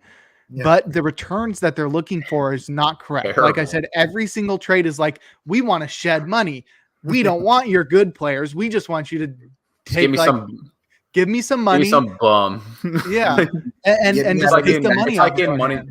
It's like in Moneyball where he's literally just like taking whoever he can get for whatever guy he feels like trading because he doesn't want them on the team anymore.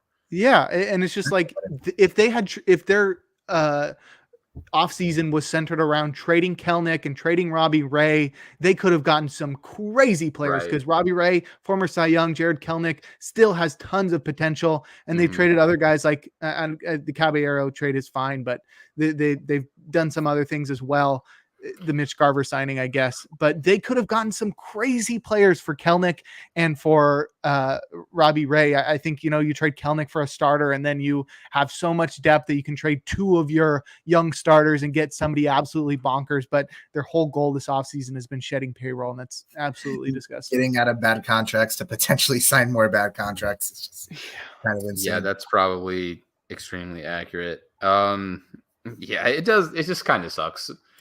Like, I like Rayleigh potentially fitting into the lineup just because it does make them better on paper, but it's like they could have really hit it big and try to take the step to compete with the Rangers and the Astros. And it's like, all right, well, these moves are like a net zero, really, at best. It's like, well, you did nothing. Like, in the grand scheme of things, you did all this stuff and you accomplished nothing. So far. So like it kind of sucks. Speaking of sucks, we can talk about the next trade. And it's the Rays trading Andrew Kittredge to the Cardinals. That's the sucks part. In exchange for Richie Palacios. Yeah, I think this is going to be a pretty minor trade and it could work out for either team. There is the possibility that, this is the Cardinals giving up on another outfielder. It's not one that they raised themselves. He comes from the Guardians organization. Previously, they traded for him last year, or I don't even know how they got him, but he wound up on the Cardinals halfway through last year. And what I like about him is throughout the minor leagues, he walked more than he struck out, which is super exciting. He's only going to be 27. He's got power potential as well. Doesn't have a great hard hit rate, but he did barrel the ball 7% of the time. I think if the Rays can get him to pull the ball more, he could be pretty exciting. But there's something about Cardinals giving up on young outfielders and them turning into Adolis Garcia and Randy Arozarena, etc. But yeah, I think this is likely to be minor plays for both teams. Kittredge is not going to be a high leverage arm for this team. Probably going to be the third or fourth guy in that bullpen. Yeah, and he pitched a little last year, former All-Star, but I think for a Cardinals team, he's more of a depth play and a decent one at that. I think both teams have the chance of getting something good out of this, but the likelihood is that both sides are like, well, yeah, he's on the team. He's one of the guys. Yeah, for sure. Not much to add there, basically. Yeah, exactly. So we can move on to our next deal, which I think is a really interesting one. And it is another Mets deal, and it is them signing Sean Manaea to a 2-year, $28 million deal. He's got an opt-out after 2024. So after this year, he can hit free agency again. And I like this move for Manaea and for the Mets. Jake, you got to watch him. You've gotten to see him play the most baseball. So I'm going to let you lead off this one. Yeah, the Giants just messed with him too much last year in terms of yanking him around through the rotation and the bullpen. I think if he had a stronger role that he would have had more success. And I think that's probably one reason why he was so keen to leave this offseason, because the Giants use him so freaking weirdly. But I think he's got to send them a thank you card or something, because they did help him recover like 3 miles per hour on his fastball, which is huge, and develop a new sweeper. So I think for the Mets. This is a guy that can come in and throw 140 to 160 innings of decent baseball with the potential of building off of that fastball velocity and the new sweeper and becoming a legit starter in that rotation. And then they can either trade him or hope that he wants to return. It's an opt-out after 2024, so it's up to Manaea. It's basically a player option. If he does figure out his potential, I'm sure he's going to go back out onto the free agent wire to get a multi-year deal. But if he's pretty decent and he feels the Mets have a good ability to compete in 2025, maybe he stays. I'm on the same page as you. I think great for both teams. Manaea's either going to be decent or he's going to figure out his potential and actually be really good and then be just an incredible trade piece for them. Yeah. And at the end of the day, yeah. And even let's just say a world where it doesn't work out for him, next year you just have an overpriced bullpen guy or fifth starter. Because even if you're going to go all in next year, like, are you really going to be able to fill out your entire rotation with elite guys? Manaea could be that end of the rotation guy next year. Well, I'm sorry, in 2025 when you're trying to go big or a bullpen. So again, worst case or best case, he's a good trade piece or he figures it out. So. And then, in City Field, it's a good place to go for somebody like himself. So. Yeah, I like Manaea a lot. He was one I was kind of hoping the Cubs would be in on just because he had sort of a rough start to last season. And as Jake said, he also kind of got Ross Stripling'd a little bit. They had him in the rotation to start the year, and then he sort of had like a weird niche as like a long reliever, and then they put him back in the rotation and made him a long reliever, and then just sort of kept yanking him around and never really letting him hit a stride until the second half of the season where, like Jake said, they sort of really hit it off with the sweeper. And once he got the sweeper going, he went from being like a mid-6 ERA guy with underlying numbers that matched to like a low to mid-3s guy because of that sweeper. It was a really good pitch. Huge out pitch for him. He's a drive line guy. So drive line and San Fran kind of got a lot of the velocity back on his fastball since he's a really big dude, but he's kind of was a soft tosser for like a while. Not like soft tosser, but he threw like low 90s. Yeah, I think Manaea is a really good play here. And I like the deal because it lets him bet on himself if he really, really just hates the Mets, if he wants to leave after this year, or if he just has a great season, he can opt out of his deal and hit free agency again because he's not super old. I think he's like 30 now? I think he's going to be 32, 31. So like he's got a chance to get like a pretty decent deal after this year. So like I like this deal for him. Big fan of it for him. I like Manaea a lot. We can move on to our next deal and stay in the NL West and talk about the Dodgers making another deal. And it's them signing Teoscar Hernandez to a pretty big deal, but doesn't really look like that after you see it on paper. It's a 1-year, $23.5 million deal. And then the Dodgers did the Dodger thing and they deferred $8.5 million between 2030 and 2039. So yeah, Teoscar Hernandez, cut rate deal for the Dodgers because that's what everyone needs in their life. Yeah, someone's got to buy me that Deferrals RotoWear t-shirt where it's in the Dodgers font. It just says Deferrals across the chest.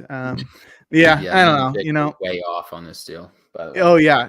It was crazy that he only got 1 year and that he got so much because MLB Trade Rumors projected him for a pretty high AAV, and we were like, no way he gets that much. So I guess it makes sense that you sacrifice the years for the dollars. And clearly Hernandez is prioritizing winning over a multi-year deal. We were both wrong on that because we said he was going to prioritize money. Well, I don't know anything about him, so that makes sense. But we had him going to the Nationals and the Pirates serial. That's fair. That is fair. But yeah, I think he's pretty decent. Last year, he really took a step back, and I think it's because the strikeout rate has continued to climb after it hit a career low in 2021 when he had a career year. But how he really fits on this team is because he's a lefty killer, a lefty masher. And that works well because they've got guys like Jason Hayward and James Outman in the outfield that can platoon with him. And they're probably going to be platooning in both corners. and their team really just works well with him because of their affinity to platooning and the current makeup of that outfield with Hayward, Hernandez, Margot, Chris Taylor, and James Outman, and Mookie Betts will be at second base. So I think this is a very smart deal. Obviously, Dodgers can't miss this offseason. Unfortunately, you got to feel fun to be a Dodgers fan, but yeah, sad to see him join a team that I'm not a fan of. Yeah, I think it just makes sense for both sides. He's in a position where he can rebound a little bit, even though he wasn't necessarily terrible last year. It's just, like you said, it's a step down from 2021. And the Dodgers are just playing a game right now. They're just like, look, they're putting like money aside, and they're just like, look, let's just get this guy, only 1 year. It's like maybe, one of the best available right now. And they're just focused on that. They're not looking at money right now. And it's, why couldn't it be us? Well, I mean, I can't really say too much as a Yankees fan, but it just makes sense for them. They got one of the best possible options they could have got for this year. And that lineup just looks really scary going into next year. Although there are some holes in that lineup. I feel like it could be torn down. I'm just holding out hope, but probably not. So, yeah. Yeah, right now he's projected to hit like 7th in that lineup. If that tells you anything. Yeah, that's insane. Yeah, pretty crazy for Teoscar Hernandez. 26 home runs last year, still pretty solid considering, it's a down year for him. He'll platoon with a couple of guys like Jake said, or he'll kind of fill that niche playing in right field, kind of trading off with like guys like Jason Hayward and James Outman. So I don't know. It's a good deal, obviously, for both parties because Teoscar, he's probably going to be an all-star again because that's just what the Dodgers do. Dodgers don't have to pay him any money because he's going to defer all of it until 2095, which is just really stupid. And I'm tired of all that. So we can talk about a cool baseball team for once and not the Dodgers. And we can talk about the Chicago Cubs. Someone raised the point. Are the Dodgers going to sell the team in 10 years? Like they're just they're just leave it for the next owner. Like that's what I'm thinking. Yeah, they're just going to leave all the money, or I think they're going to give part ownership to Shohei so they don't have to pay him the money. Basically, I think what's so obnoxious specifically is talking about like the points for Yamamoto and for Ohtani, and we mentioned it with the Ohtani deal. And what's so aggravating about it is they spent $1 billion on these two guys, and they'll pay it back. Like they'll 100% pay it back. Oh yeah, and they can afford it too. They didn't have to defer any of it. I know, and they're going to own the Japanese market for the next 70 years. They're making it back. Sold out every game. It's annoying. Stupid. Speaking of the Japanese market, we can talk about the Chicago Cubs signing the best Japanese starter of free agency, Shota Imanaga, to a 4-year deal worth $53 million. After 2025 and 2026, the Cubs have to decide if they want to exercise an option for 2028. So it's super weird. If the club declines at either point, Imanaga can opt out. He does have a limited no trade, and he will earn a full no trade clause if the Cubs exercise either of those options. If you're still with me here, great. If not, I understand. The deal can max out with a bunch of incentives at 5 years, $80 million. Imanaga is the GOAT. He's the best Japanese starter of all time. So he's going to play for the Cubs. And I was really, really close on this one, Jake. On my prediction, if we're counting the incentives, I was right. If we're not, which we're not, I'm wrong. I had 5 years, $80 million. So if he maxes everything, I'm right. I mean, you're right on. I mean, I don't know. I feel like you get at least half a point for that. No, because you got the dollar. Well, we tied on points because Jake had the closer on the AAV, I think. No, I did. No, I had closer on the total value. You had closer on AAV, but I got the years correct and you got the team correct. Yeah. I think next year maybe team counts for more points because that's harder to pick than years. We've only gotten like 1 or 2 of those right. It's so hard. But I do say this, and this is not being biased or like saying this just to make you happy. This is my favorite signing of the offseason. And this is with, like I said, no bias, no like I'm trying to make Davis feel good about his team. this is so below market for a guy that I think is going to pitch so far above what we think he's going to because of his fastball shape and the strikeouts that he had when he was in Japan. I think the only concern is he's a fly ball pitcher playing in the Windy City. Obviously that could hurt him when the wind is blowing out, but that's going to hurt anybody. It also helps when it's blowing in, which a lot of the times it does that too. So yeah, but he is going to be legitimately good. To get him for super below market deal. He also seems like the freaking boy. He loves Chicago already. He's been there for like a month and he's just like, this is my new home.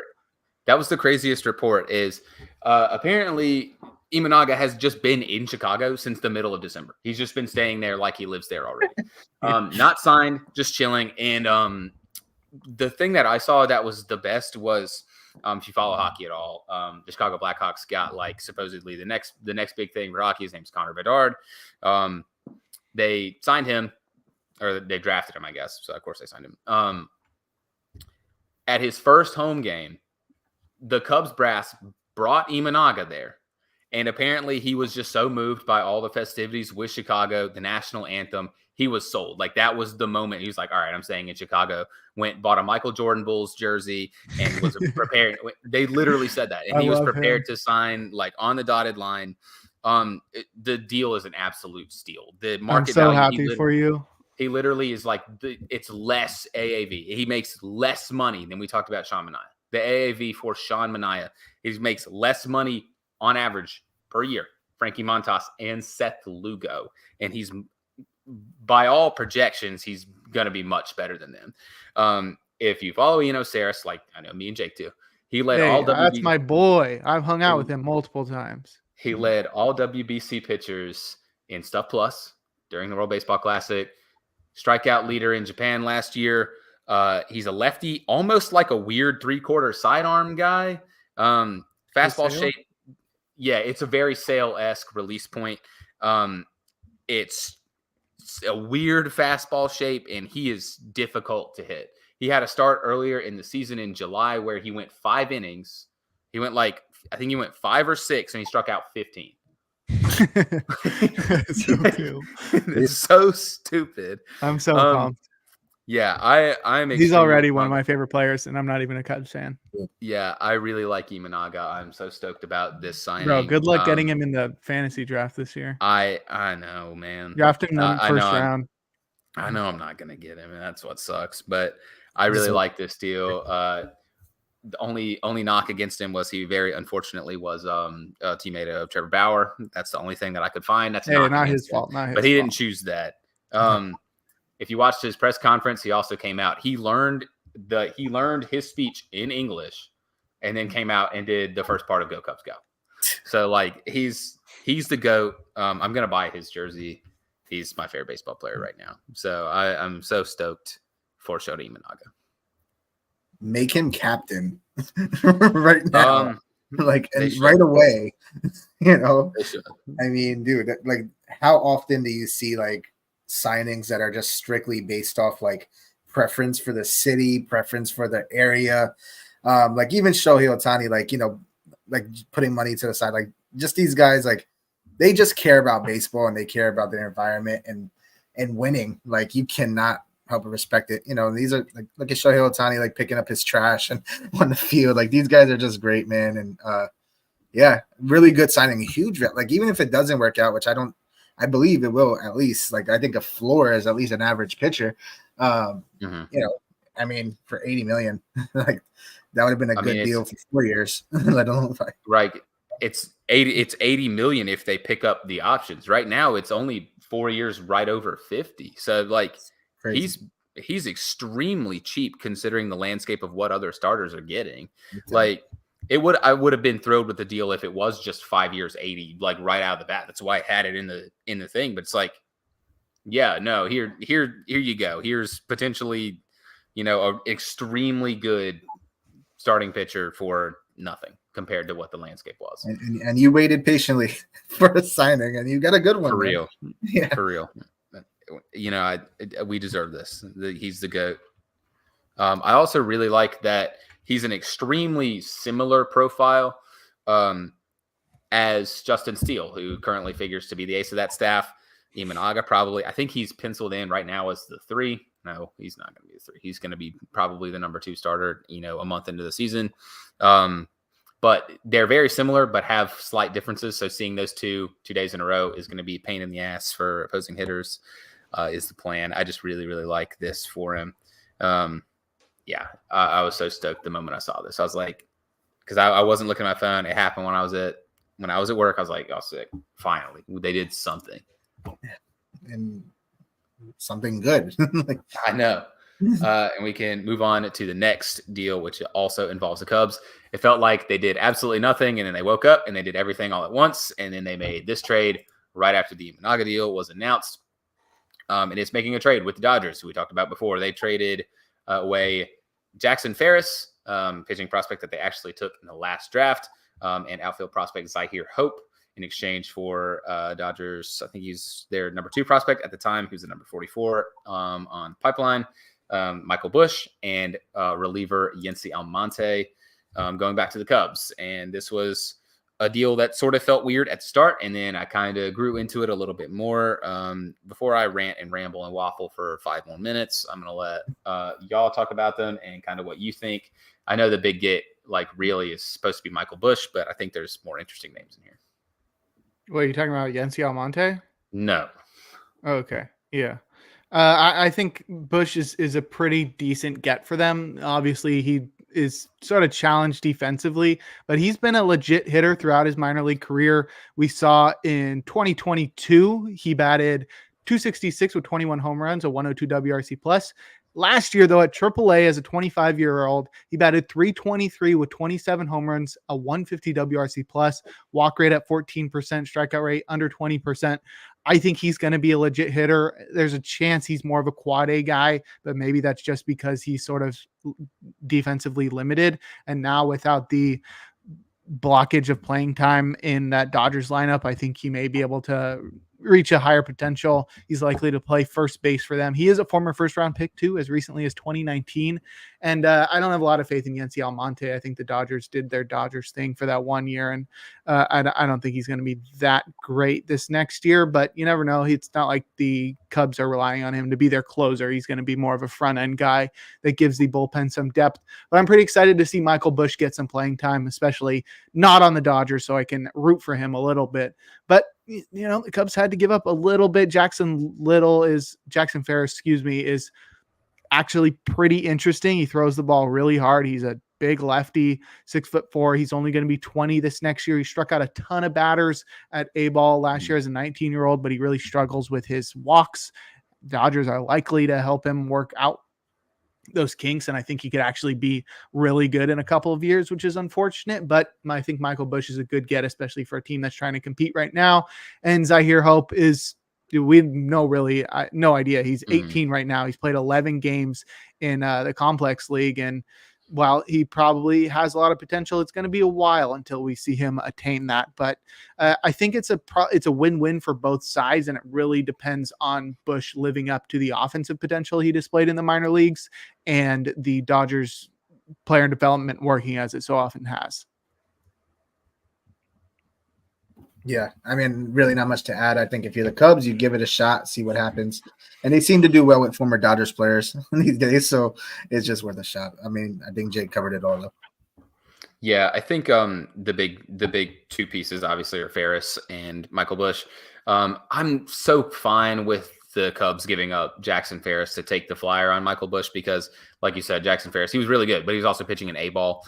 A couple of the Cubs prospects, like right now, they have 2 that are in the top 10 that kind of figure to be with the big league club in the next year or 2. Obviously, Cade Horton and Ben Brown. They already have Jordan Wicks penciled in. They already have Imanaga, who they just signed to a big deal. They have Jameson Taillon, who they signed last year. And then they have Justin Steele, who's likely sticking around for a while. So I figure, if they got Jackson Ferris, they can likely get someone potentially of the same ilk as Jackson Ferris, if not close. That will sort of fill that gap. I think Jackson Ferris will likely be good for the Dodgers in the next few years when he does come up. Yency Almonte, I'm a little bit higher on him, but that's mainly because I'm a little bit higher on the fact that the Cubs have been able to get more out of relievers like that.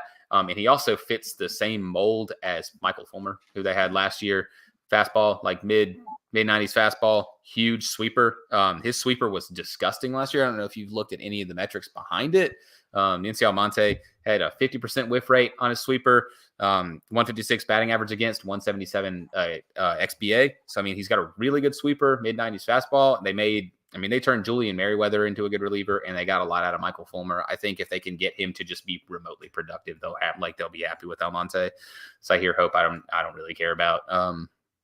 It's just a cool flyer trade to see both teams get sort of what they want. I trust Michael Busch, and it also is kind of weird because I think it sort of spells kind of death for Matt Mervis for the Cubs if Michael Busch is remotely good, which does suck because there's nowhere for him to play. We talked about Cubs and now former Cubs, and we can talk about another one, and we can talk about another guy that is going to be playing for one of our teams we talked about. And the Yankees signed Marcus Stroman to a 2-year deal worth $37 million. It's got a vesting option in 2026 that becomes an $18 million player option if he gets to 140 innings pitched in 2025. We've been talking and waffling, and I'm going to let Isaiah do just that about his baseball team, the New York. Yeah, I got to say, I mean, are there concerns with Marcus Stroman pitching in the Yankee Stadium? Absolutely, 100%. But I'm not one of those fans that are upset about his personality, his comments in the past. He's a passionate baseball player. He cares about his job. He likes to go out there and pitch.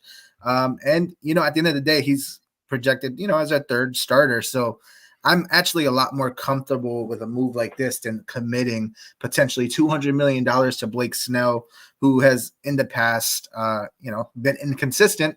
And he reminds me a lot of signing somebody like Carlos Rodon, who I felt worried about initially as soon as we got the signing. I remember coming on here and I was like, should I be excited? Because I'm really not. I'm kind of concerned because of the inconsistencies in the past. So you roll the dice with Marcus Stroman. He's your, the third, fourth starter. And he's a gamer. I like that. And again, it's the personality bringing some life into this clubhouse because a lot of times the Yankees are very monotone. They're very robotic, Well, that's because their stupid infrastructure doesn't let players be themselves. They're not going to be able to contain Marcus Stroman. They're not going to be able to contain Juan Soto. So I'm okay with this move. I don't think you could have done much else other than maybe I would have liked to sign Yamamoto, but I'm more comfortable with this than I would be with Blake Snell. I would like Jordan Montgomery. But I think this is a fine deal, and it's a low risk considering how the contracts are going. This is a pretty good value for somebody who was really good last year at times. So yeah. No, he's definitely a very decent pitcher and is going to give you quality innings when he does pitch. I think from a baseball perspective, it makes a lot of sense. This is the type of move you want most teams to make. This is probably what I would have wanted the Reds to make instead of the Frankie Montas deal, just because it's a guy that you can rely on that when he pitches, he's going to be pretty good. You said you had no concerns about how the clubhouse is going to work out. I have so many concerns. It's not even just like Marcus Stroman. It's like the guys that they've been adding this offseason are guys that either have had problems with the Yankees or have had problems with guys in that division. I mean, we saw, Stroman back up Manoah after the whole Garrett Cole incident, and there's other things that he have said about Yankees fans, and I'm sure he's going to do his best to win over that clubhouse, but you never know when you get into the dog days of the summer in July and August when things are getting really tough and maybe the team is struggling. And then you got big personalities, and not just big personalities, but sort of divisive personalities, where you got now Verdugo's in there, who I think is a divisive personality. You got, like I said, Stroman. I think even Cole can rile some guys up with his Kermit the Frog voice, but that's fine. He's probably a great guy. But nevertheless, it's going to be up to the manager and the clubhouse personnel to keep this team together, and the leaders of the team, like Aaron Judge, who is one of the most even-keeled players in all of baseball, to keep this team together. I do have faith that they can do that. But if there's one thing that worries about me with this team, especially including Juan Soto there, that's another massive personality. This team is getting a lot more personalities, which I think is great.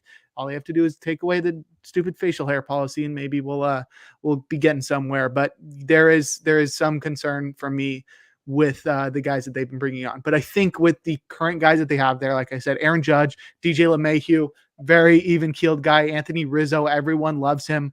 I think they have enough guys, and Nasty Nestor, I think, is also probably a lot of fun. They have enough guys that I think they could balance out the more controversial personalities that they're bringing in there. But I think from a baseball perspective, everything's looking pretty good for the team. Yeah. Well, there could be some fireworks. There could be some fireworks this summer. Listen, Yeah, we had to sit through Josh Donaldson for several years. I feel like if we could survive that, we will be okay with the talent. Nobody likes him though. That's just like that's the the one thing. enemy that everybody is against. See, like I have more concerns, like Jake said, about how the clubhouse fits together than I ever do about Marcus Stroman pitching in Yankee Stadium. Well, for one, Marcus Stroman does not have to pitch against the Yankees in Yankee Stadium anymore, a team that is built to hit home runs at Yankee Stadium. So there's that in the first place. The last few years, he's been extremely underrated. I compared, the contract that Giolito got. His contract is cheaper than Lucas Giolito's. And over the last 2 years, he has been markedly better than Lucas Giolito. He's thrown less innings, but that's mainly because he got hurt this year and didn't throw that much. But he's thrown a lot less innings. He's been extremely good. Personality thing, I mean, that's a big thing. I did see a funny video that was from Nick's tape on Twitter, and it was a video of Tony Soprano passing out, and it said George Steinbrenner in hell seeing Marcus Stroman with a do-rag on the mound in Yankee Stadium. I think a lot of people are going to be irritated. A lot of the old chuds are going to be irritated with the stupid Yankee policy and Marcus Stroman and all those personalities that are sort of trying to cram into this Yankees team. I feel like it could either be really good, or I feel like this team could blow up in July and it just kind of dies from there. So really have to see how that sort of pans out. It's a lot of personalities that I think could be some clashing with. I also saw Jolly Olive. No, Jake probably knows who that is. He had a tweet that said I feel like Josh Hader is going to be a Yankee. I feel like Josh Hader absolutely is not going to be a Yankee. That would make a lot of sense given what they're doing. Yeah, that would be the worst possible situation for that locker room that they could possibly have right now. But yeah, I that's the one concern that I have about that. But we can. Do you have anything else you want to add, Isaiah, or we can move on to our last transaction? I just feel like it has to be boomer bust. Like this is it definitely feels that way for sure. Like you really have to. Judge is not getting any younger. Cole's not getting any younger. You had to do this, in my opinion, for this year at least. So that's it. I hear where you guys are coming from. All right, we can move on to our last transaction before we try to get to the rest of our show. We made it. Almost 2 hours in. And it's the Giants. We can end on one of our teams. We've been kind of getting through them pretty quick. And it's the Giants signing Jordan Hicks, former reliever for the St. Louis Cardinals, to a 4-year, $44 million deal. It's got $2 million worth of incentives in each year that begin kicking in at 100 innings pitched. And the reports are that they plan on moving him into the rotation, not using him as a reliever anymore because the Giants just can't leave well enough alone. So go ahead and talk about that, Jake. Not this shit again. We talked about it with Mania. Now it's like, oh yeah, here's a Jordan Hicks. It's not even that. It's not even that. It's the fact that Hicks is like showed so much potential and just never was able to stay healthy. The Cardinals tried him out as a starter in 2022. He had 7 what I'd call traditional starts, and he had a 5.84 ERA. Clearly was not going to be a starter, and then finally broke out last year as one of the most dominant relievers in baseball as he finally started to figure out how to strike guys out. And then the Giants were just like, nah, we want him as a starter. Now there is a little bit of aside here is that because the Giants haven't used their guys traditionally as traditional starters, that could just mean the same for Hicks. Maybe this is a guy that, maybe he's starting games, but that doesn't necessarily mean he's a traditional starter. Maybe he's going out there, he's throwing the first inning, or he's throwing the first 2 or the first 3. And maybe he's just a guy that Perennial opens up the game. opener. Yeah. He just goes through one time through the order, and that doesn't limit them to using him whenever they want. Whether that be late in ball games, they have a lockdown closer. They have Tyler and Taylor Rogers in the back of that bullpen. I think their bullpen's fine. And this is a team that, I think they view pitchers as not starting pitchers or relief pitchers. They view them all just as pitchers. We're going to use them in whatever inning they're going to be best. And like I said, if they're going to use him at the beginning of the ball game versus at the end of the ball game, all the outs count the same. It's just like if they try to turn him into a traditional starter and they're like, go get us 5 innings, which I don't think they will. They don't do that with anybody. I don't know why they would do that with a guy that's clearly a really good reliever. That may be wrong, but I think he's going to be legit. And the biggest silver lining here is that you're getting the guy who throws the hardest in all of baseball going to the freaking cheating lab in San Francisco. Like, holy, just imagine they're just like, yeah, I think we could get a couple more miles per hour out of you. You can average 102 and top out at 107 or whatever. People are going to lose their minds. I'm honestly really excited because I think he is just such a fun pitcher to watch. And if they don't screw around with him too much and he's still able to be as good as he was last year, and they just sort of have a unique way of using him rather than a stupid way of using him, as like a guy that's going 4 or 5 innings, rather, we get a guy that's going the first 2 innings of the ball game, can go in the middle, can go in the end, and can just blow hitters away with just incredible stuff. I'm super pumped. I think it's going to be really a lot of fun. It just depends on the Giants trying not to push him too far, because this is a guy that has struggled to stay healthy. So I trust the Giants to be smart with his usage, because that's really all they've been, is very conservative with usage of starters and just pitchers in general in the past. So I think they will be able to pass that test. And I'm just excited to see what a guy like this can look like after going through the freaking cheating lab. Yeah, it's worth the dice roll, especially when you consider the contract. Like, God forbid, as a starter, if it doesn't work, you just stick them back in the bullpen and you have another year guy. So I think it's definitely a nice move, especially because of it's the Giants and they know what to do with pitchers. So I think it's definitely something to be excited about.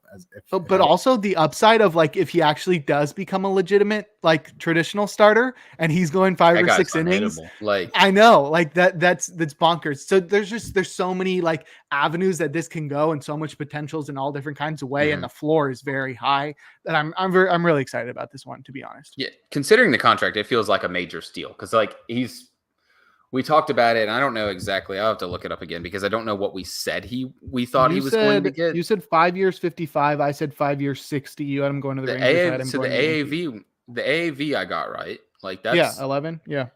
That's pretty fair, I think. 4-year deal. He's extremely young. He's 27.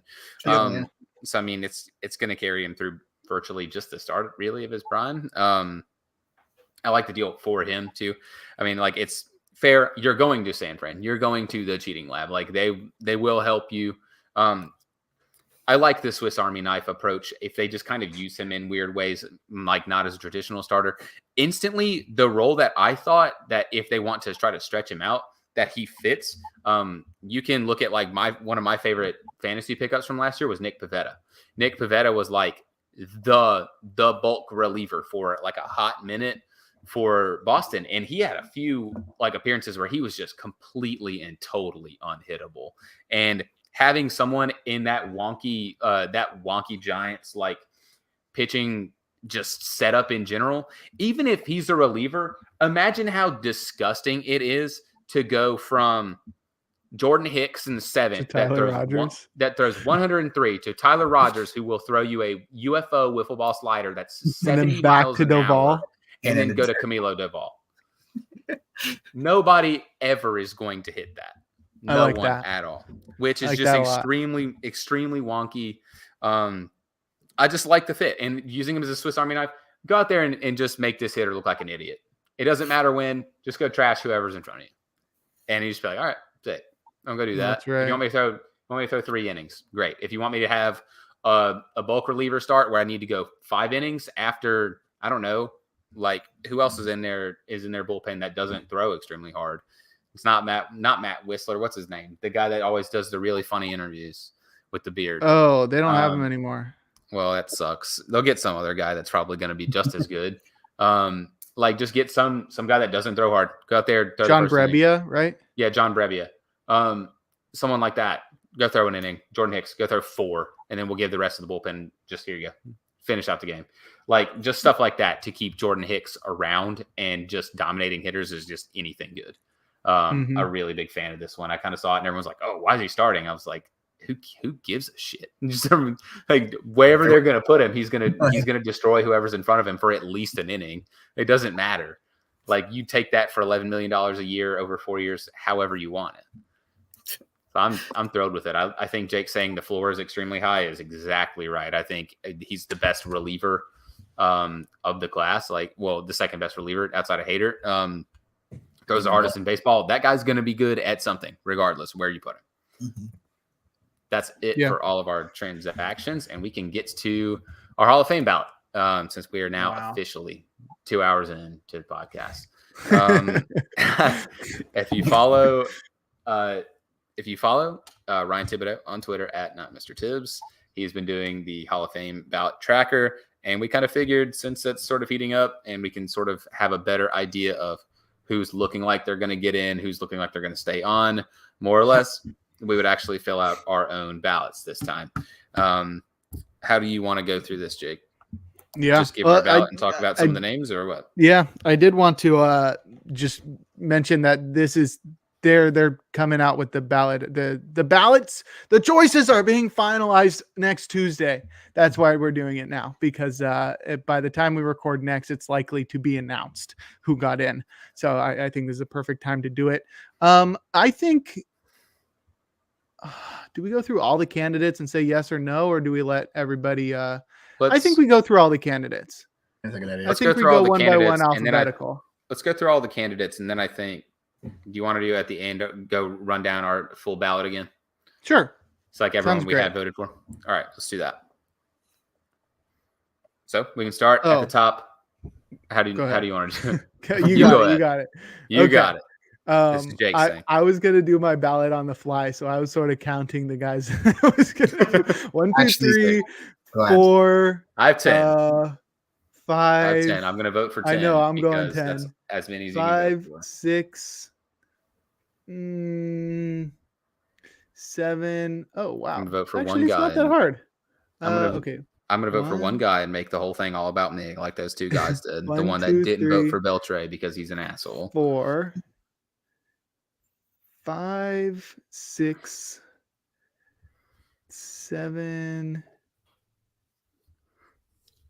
8.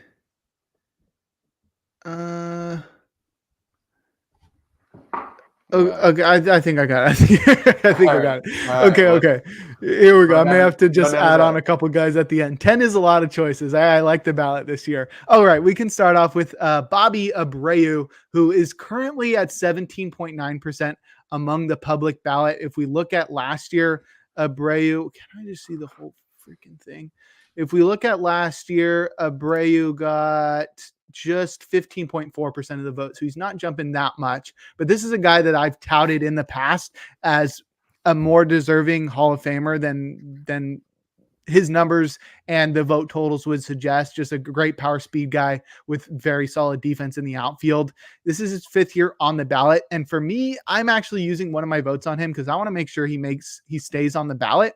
And I think there's enough guys here, that there's enough votes, honestly, that I can get all the guys that I want to vote for. But I think Bobby Abreu is more deserving than many people think. He's more borderline than I would like to be in the Hall of Fame, but I don't think he eventually gets in. But I'm going to show my support of him by giving him a vote. Isaiah? Well, I want to. He was a doubles king. I remember, Bobby Abreu. He spent some time with the Yankees towards like the end of his career. He doesn't have the counting numbers that like that's popular. I guess he's like right under, maybe just below the requirement. So as much as I would want him in, I'm gonna go with what I think's gonna happen, and I'm just gonna say no to Bobby Abreu. Yeah, he's a big OBP guy. So I mean, it's not really the traditional stats you're looking for, but Yeah, 288 home runs, 400 stolen bases, 291, 395, 475 career slash line, and yeah. Davis, what do you think? I did not vote for him last year, but I would vote for him this year. I've kind Let's of come go. around on Bobby Abreu. I think Bobby Abreu, the traditional counting stats, like where, like 400, 500 home runs, like, yeah, he didn't get there, but I think he's a compiler, and I think he compiled enough to be considered. And I would vote for him to keep him on the ballot. So I would vote for Bobby Abreu. All right. And the next guy is Jose Bautista. He's on this is his first year on the ballot. Right now, just 1.2% of the vote. He's gotten just 2 votes amongst the public ballots. He is a 2-time home run champion, has maybe the best bat flip of all time, and he got knocked out by Rougned Odor. Definitely one of the more exciting players when he was at his peak, and really just had one of the most incredible turnarounds of his career, going from a guy that was about to be out of the league to being a guy who hit more than 50 home runs in a season. Super exciting player, not a Hall of Famer. Isaiah? No, the bat flip though definitely deserves. You need a nice shot of that and the whole thing somewhere. Flip. But no, him no. I mean, again, one of the most. You're gonna look back at him fondly. And, I knew he was trying to make a comeback towards the end of his career as a pitcher. I wanted that to happen so bad. That would have been really fun to watch. But, no Hall of Fame, but fond memories of Bautista. No Hall of Fame for Jose Bautista. All right, we can move on to Carlos Beltran. Second year on the ballot. Obviously, one of the best switch hitters and center fielders of all time, but he does have the Houston Astros banging scandal hanging over his head. Likely what kept him out last year and could still keep him out again this year. He's currently at 66.7%, which is 2/3 of the vote. He needs 75%, so he's likely too far away. There is still a possibility. I am going to give him a vote because I think the numbers speak for themselves, and I have actually become maybe the only person outside of Astros fans that's a fan of the Astros banging scandal, because it kept the Dodgers and Yankees from winning the World Series. But yeah, Carlos Beltran's a yes for me. Isaiah? Man, why'd you have to say that? But yes, the way I see it, look, Beltran was basically a Hall of Famer before all of that happened anyway. So, and he's still a Hall of Famer in my opinion. The numbers speak for itself. He was one of the better. If you look at the center field stats, I believe he's top 10 in WAR among center fielders of all time. So at the end of the day, yes, he's a Hall of Famer. I mean, whether he gets in this year or next year, yeah, he's a Hall of Famer. Yeah, 100%. He's a Hall of Famer. I think last year the reason that I gave that why I think he would stay out, it was sort of the punishment for the sign stealing scandal. But again, I think that he's been sort of pinpointed as a ringleader when it's a player driven thing. It's not like it was just Carlos Beltran. It's definitely not just Carlos Beltran that was the one implicated. It's just sort of has been pinned on him. And I think that his punishment has been served. He did not get in at first try of asking. I would vote for Carlos Beltran. I think he's definitely a Hall of Famer. The numbers speak for themselves. He's, other than the one thing for the sign stealing scandal, I mean, he's kind of been raked over the coals for it. I think he deserves to be in the Hall of Fame. Yeah. Next, we got Adrian Beltre, who is probably the only guaranteed first ballot Hall of Famer here. He should get 100%, but he won't, because we've already seen one guy leave him off his ballot. Yeah, should get your vote taken away for that. Beltre is a top 3 third baseman of all time, according to WAR.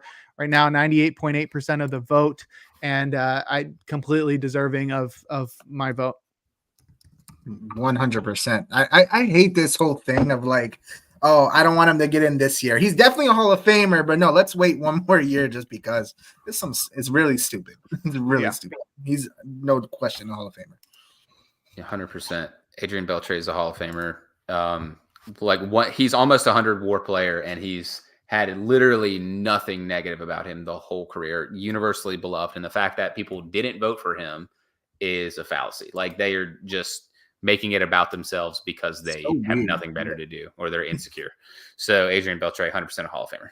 Has to be. All right. Next, we got Mark Burley, 4th year on the ballot. Last year, he was at, I think, 10.8% of the vote. This year, right now on public and anonymous ballots, he's at just 6.2%. he won't fall off until he goes below 5%. So he's probably going to be safe for another year, but it's really looking like a long shot for him to actually get in. I will not be voting for Mark Burley. I think he is a very, very exciting player. I loved the highlights of his career defensively, the perfect game, just all the stuff that he did. And I think he does have a pretty decent case, but I will not be using my vote on him. Isaiah, how about you? Yeah, unfortunately not. And even him himself, I believe it was like about a week ago or 2 weeks ago, he went on an interview and also claimed he doesn't believe he's a Hall of Fame pitcher, but he was good for our generation. He was a good pitcher. But yeah, definitely, unfortunately, not a Hall of Famer because I did like the guy, but no. Mark Burley actually would have got a vote for me if I could have voted for more than 10. I actually had it down between Abreu and Burley, and Abreu just got the nod. So, but for me, Burley, not going to be voting. I'm not going to be voting for Burley, but I think you could make a case that he's a Hall of Famer. All right. Next, we got Bartolo Colon, otherwise known as Big Sexy. This is his first year on the ballot. So far, he's gotten just one vote amongst 152 public ballots. That was me. And was that you? Yes, that was me. Yeah. He's likely not getting in due to previous allegations of performance enhancing drugs, but I do believe that his nickname should at least be in the Hall of Fame. But yeah, I don't vote for him as a player. No, yeah. I mean, as much as I would love to, I mean, who doesn't love Cologne? But no, yeah, unfortunately, no. Definitely not a Hall of Famer. But he did have moments in his career. He racked up 247 wins, but yeah, just no, unfortunately not. Yeah, definitely not a Hall of Famer for Bartolo, although he's funny little guy, Hall of Fame. Yes. Little. Well, relatively. He was short, I guess. Short king. Sure.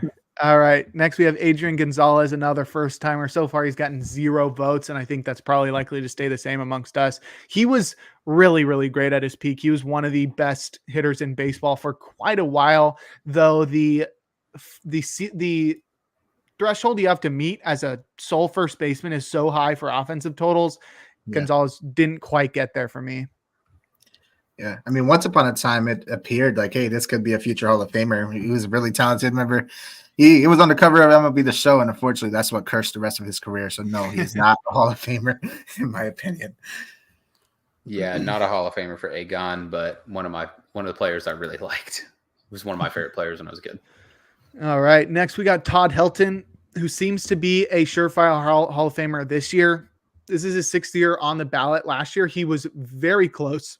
At just 72.2%. He just needed a few more votes to get in. I think it was like 11 or something. Right now at 82.7%. So he's on pace to get in. I would give him my vote, as he, despite playing in Coors, is well deserving of all the accolades that he got as one of the best contact and power hitters, as well as an incredible defensive first baseman. I think he lives up to the standards, and I think the voters are going to prove my decision right as well. I believe so as well, because his numbers on the road were really good and ranked up against some of the best hitters on base percentage wise. He's definitely a Hall of Famer for me. I mean, he's not like, an all-time, but he's a Hall of Famer. Yes. Yeah. Last year when we did this, I had the whole thing for the article that we all wrote. And I typically, wax lyrical about Billy Wagner and complain. But that time I went after Todd Helton. Todd Helton is 100% a Hall of Famer. Should have been in last year. We'll get in this year. That's right. And another first timer, Matt Holliday, has gotten just 1 vote thus far. He had some incredible moments in his career, played for a lot of our teams. Did he play for the Yankees? Or he did.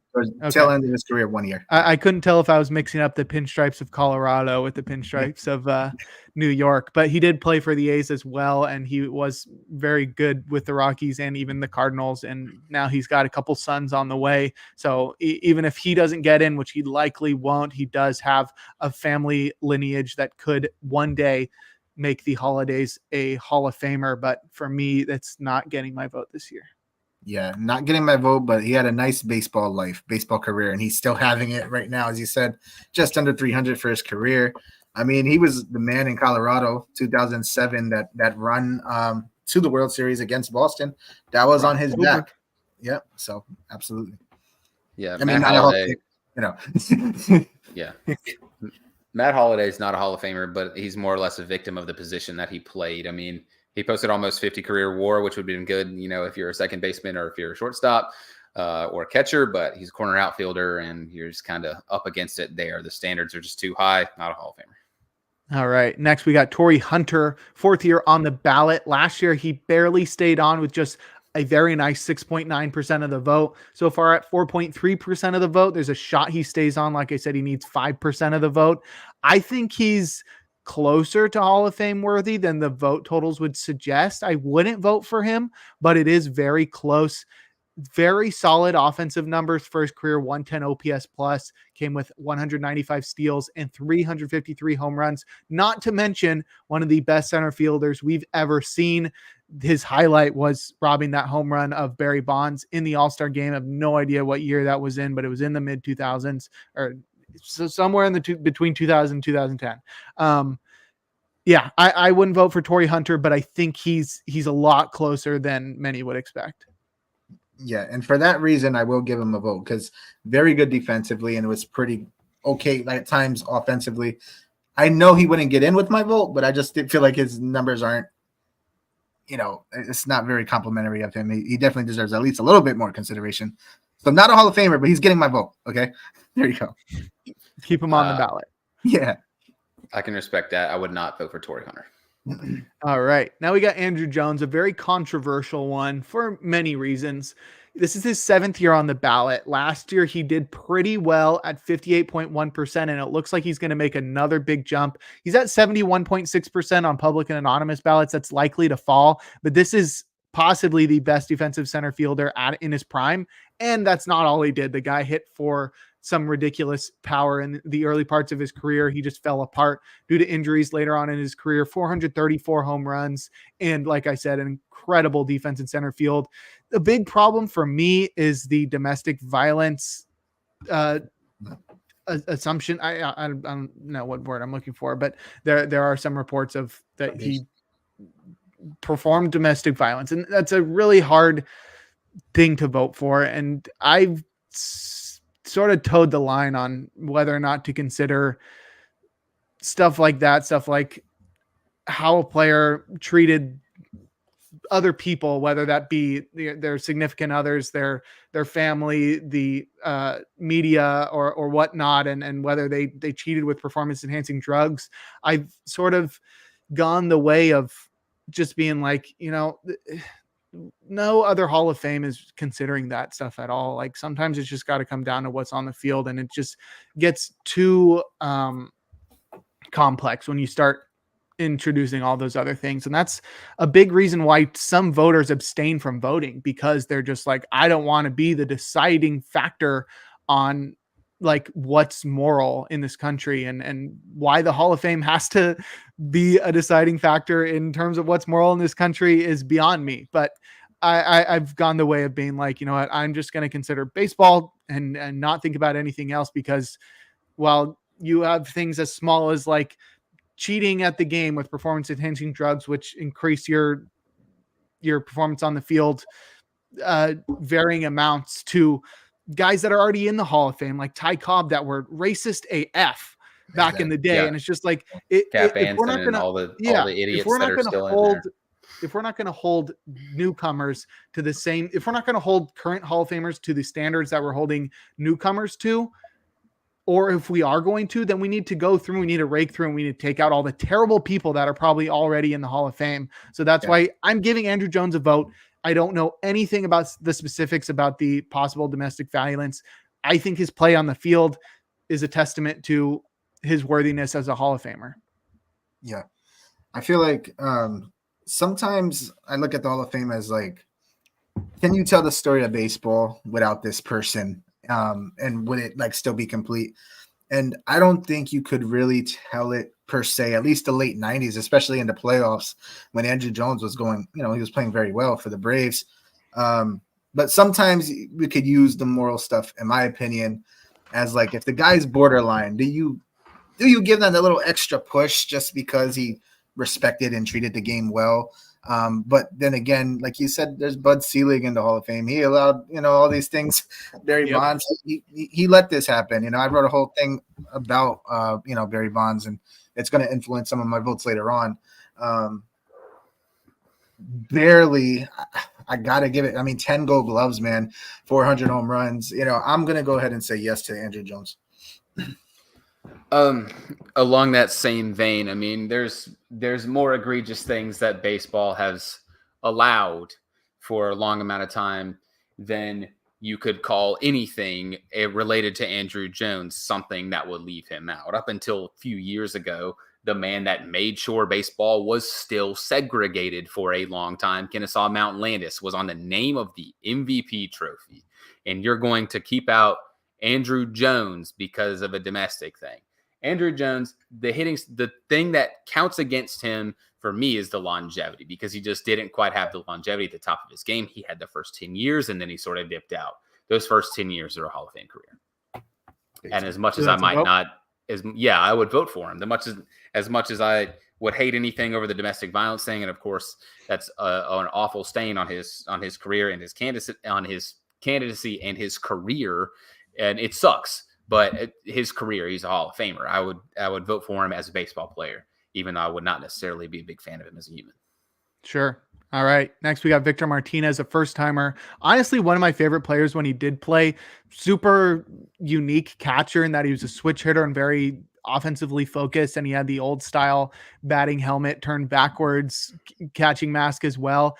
That made him really likable. And then when he went to Detroit, he just had some incredible years as a DH there with Miggy Cabrera. And that made him a super likable guy. Nonetheless, not a Hall of Fame worthy guy in my opinion. No, very consistent. One of the guys you will mention if you're going through that like late 2000s, early 2000s like story, you would mention him. But no, of course, I mean, numbers just don't, no, definitely not a Hall of Famer. I agree. Definitely not a Hall of Famer. All right. Now we got Joe Mauer, who is another one of our candidates as a first timer on the ballot to be a first ballot Hall of Famer. It's honestly going more towards him getting in than not, which is surprising to me because I thought he would be more of a borderline guy that took a few years to get in.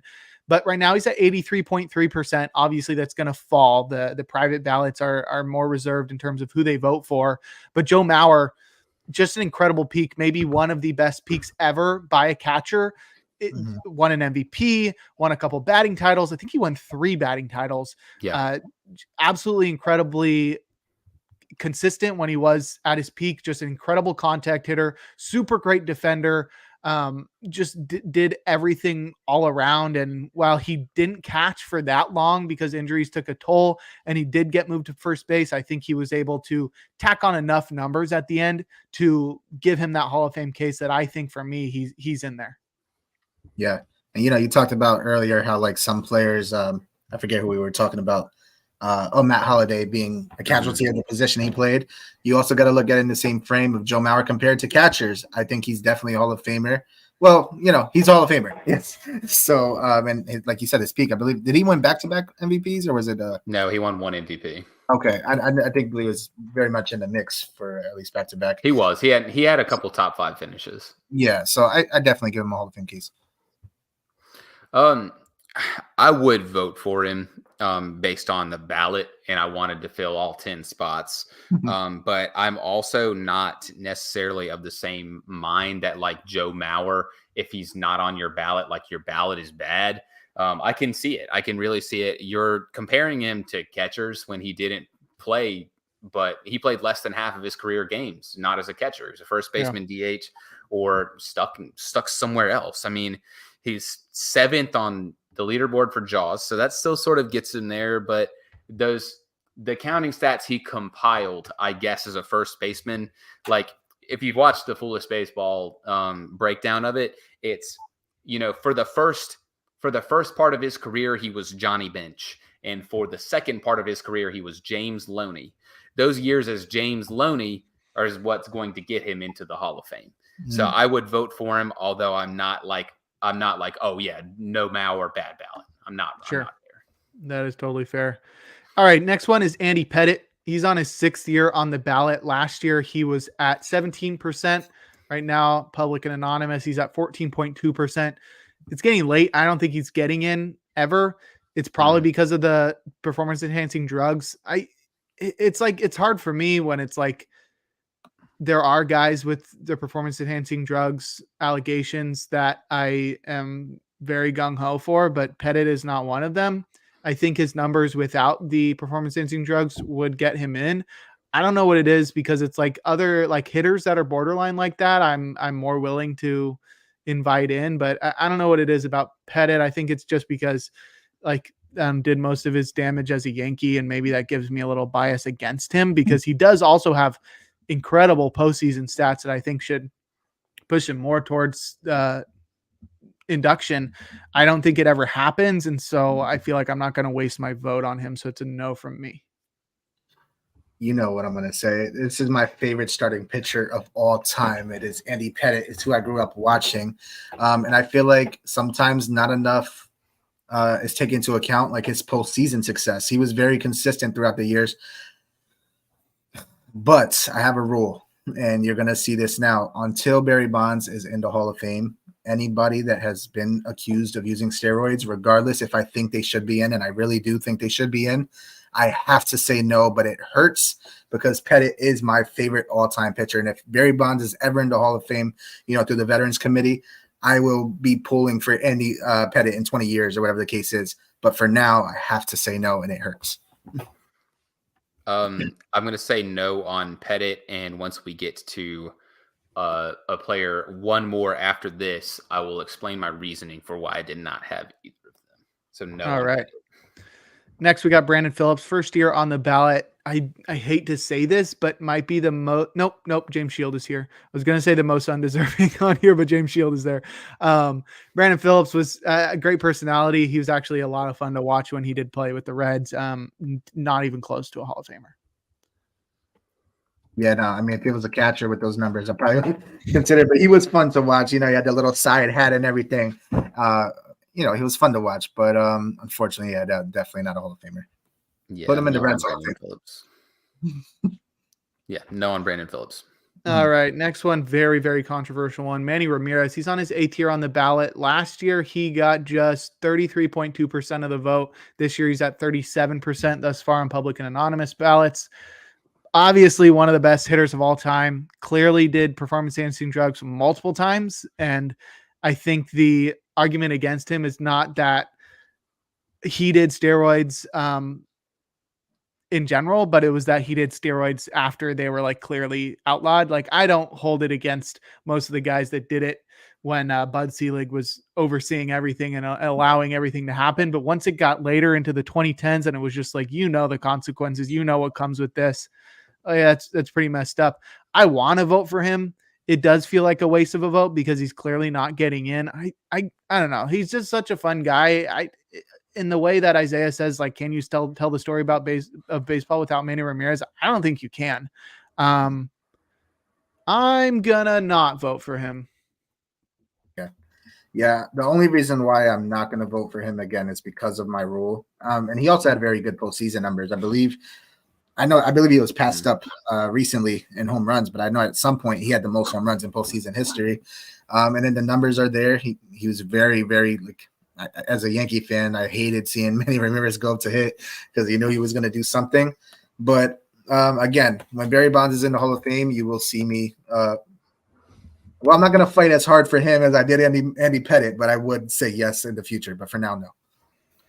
For me, steroid guys kind of fall into a specific category, and this is a different side of the coin of the Barry Bonds argument. And Andy Pettit and Manny Ramirez sort of fit this for me. We'll talk about it in another pick or so. For me, if you are a steroid guy, that is a large part of your legacy. Like, and I'm not talking about a couple of guys that, they had like David Ortiz. Like, he maybe failed on an anonymous test super early in his career before he ever really did anything. Manny Ramirez failed 2 tests. He served multiple suspensions. He knew the consequences. Andy Pettit, really good starting pitcher, admitted to doing it, etc. For me, if you are a steroid guy, to be in the Hall of Fame, you better be inner circle Hall of Fame. I'm talking Roger Clemens. I'm talking Barry Bonds. And I'm talking another guy that's on this list that may or may not have gotten my vote. I would not vote for Manny Ramirez. He hit, 500 home runs. That's basically his legacy. He was a quite frankly, dog shit defender. I mean, you can see that in his career That's WAR. that's an understatement. He was a dog shit defender. He posted like 55 career WAR, and that's while hitting 500 home runs. So like he was a great hitter, and that was it. But that was basically buoyed by the fact that he was steroided up for most of his career. Apparently, failed multiple tests or multiple suspensions. I can't vote for you, so I would not vote for Manny Ramirez. That it's fair. All right, Jose Reyes, first timer as well. Super exciting when he was coming up with the Mets. Unfortunately, the numbers aren't there, and he does have a domestic violence allegation as he shoved his wife through a sliding glass door at a hotel in Maui. Very nice guy. Not getting my vote in any regard. Yeah, he was one of my nemesis in my childhood, as a Yankee fan, growing up a Mets fan. Jose Reyes is better than Derek Jeter. I heard that so many times throughout my life. So yeah, definitely not a Hall of Famer. I'm not going to pull for the guy in any stretch of imagination. Nowhere. Yeah, definitely not on Jose Reyes. All right, now we got A-Rod. Very controversial, but one of the best players of all time, just in every regard. Obviously, performance enhancing drug controversy, his disdain of the media, how he treated his teammates and the rest of the league. All of that aside, 40.7% of the vote so far this year. And last year he was at 35.7%. If Barry Bonds didn't get in, A-Rod's not getting in, but that's not going to stop me from voting for him. I am not, even as a Yankee fan. I mean, my memories of A-Rod, actually, at one point, A-Rod was maybe my top 3 favorite player of all time it wasn't even really so much the steroids allegations. It was the throwing your cousin under the bus. It was the suing everybody. It was the kicking and screaming, only to admit in the end that, yeah, I did steroids, and just as a human being, like his character, like as a player. It's funny. I like him as an analyst. I think he's pretty good now, and I like him better now than I did as him as a player. And so not as I don't feel bad saying no, but I would say yes again if Bonds was in Hall of Fame, but I am saying no. I'm going to go right back to that thing I just said for Manny Ramirez about being an inner circle Hall of Famer, and Alex Rodriguez fits that box. Alex Rodriguez is an inner circle Hall of Famer. All of his numbers point to it. Just shy of 700 career home runs, 3,000 hits, multiple MVPs. I mean, he's multiple postseason successes. He has the counting stats. He has the accolades. He was, quite frankly, one of probably the 10 best baseball players of all time. And for me, that screams inner circle Hall of Famer, and I would vote for him, just like I voted for Roger Clemens, Barry Bonds. Like those guys, it's fine. If you have the one steroid thing, because steroids are not going to do all that for you, not all of it. Right. But yeah, Alex Rodriguez, as much as I did not like him as a person, I mean, his talent's undeniable, so I would have to vote for him. All right. Yep. Next, we got Francisco Rodriguez. Second year on the ballot, 7.4% currently, 10.8% last year. This is a guy that I've written up in the past as a deserving Hall of Famer because he does have 437 saves, which is like top 5 all time. I think he's super underrated, and I'm like, this is more like a fun vote for me where it's like I still got a couple spots to work with. And I've hyped up K-Rod in the past as a underrated Hall of Famer in the same way I've done with Bobby Abreu. So I'm giving K-Rod my vote. Relievers matter too. Okay, relievers matter too. He also holds the all-time saves for a single season, right? He had 400. I believe he's top 10 in saves. I mean, of course, I know we only been counting saves for but so long, but he had one of the funnest deliveries too. He's very quick, quick to the plate. I think yes, if you're looking at it from the scope of just like relievers and saves and closers, he should be in the Hall of Fame. Yes. K-Rod, very unfortunately for me, is a victim of only being able to vote for 10, or else I would have voted for him. And this is coming from somebody that when we did the ballot a few years ago, I voted for Joe Nathan. So I would, if I had the space, I would vote for K-Rod. I just do not. All right. Next, we got Jamie Rollins, third year on the ballot. Last year, he did pretty decently, 12.9%. This year, 13.6%. It seems like he's probably not going to get in. However, Bill James Hall of Fame monitor suggests that he is a worthy Hall of Famer, which is pretty interesting. Former MVP, pretty good defensive shortstop, 231 home runs, 470 stolen bases, sub 100 OPS plus. I think there's lots to go for him and lots that goes against him. I personally will not be voting for him, but I wouldn't blame anybody for voting for him. Yeah, I feel like it's like two tails of his career. I'm gonna go ahead and say no. I just don't think there's enough there, but Hall of very good for sure for Jimmy Rollins. I would say no pretty easily, because if you want to look specifically like at the Jaws leaderboard, for example, I mean, Jimmy Rollins has a few things going for him. You look at the Jaws leaderboard, there are so many names well ahead of him that are not Hall of Famers. And if that is the measuring stick, then Jimmy Rollins is not a Hall of Famer. There are names that are current players or still recent names that are ahead of him. Francisco Lindor is ahead of him. Marcus Semien is ahead of him. If Marcus Semien to you right now, if he retired as a Hall of Famer, then go ahead and vote for Jimmy Rollins. But to me, he's not, so I'm not going to vote for him. I just don't think that there's no real point to vote for Jimmy Rollins, although a bunch of people I've seen are trying to make it happen. I just don't see it. Sure. All right. And now we have the only guy who's in the final year of his eligibility on the ballot, and that's Gary Sheffield, year number 10. Last year, he was at just 55%, but he's looking to make a huge 20% jump. Right now, he's not quite there, 74.7%. So he's going to need 75.2% on remaining ballots to get in, which seems unlikely. This is a guy very similar to Manny Ramirez in that huge power hitter, one of the best hitters of his era.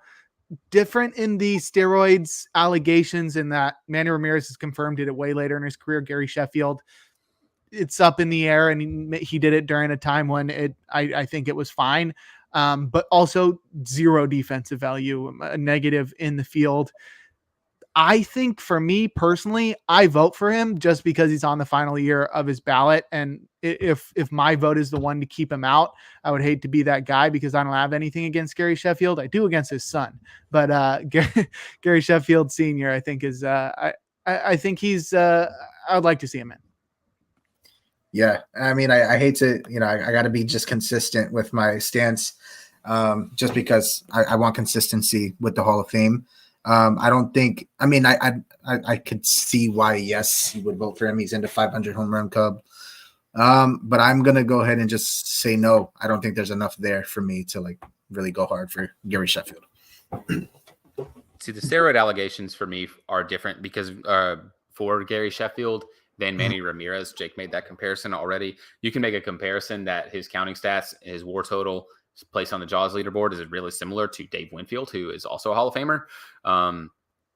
And he hit 500 home runs, which is typically the hallmark of, you get in. He was just implicated in the Balco report. They didn't really ever prove anything to Gary Sheffield. Like, it's, for me, I would vote for him. I know he offers no defensive value, but, and it's similar to Manny, but I would vote for Gary. It's his last year.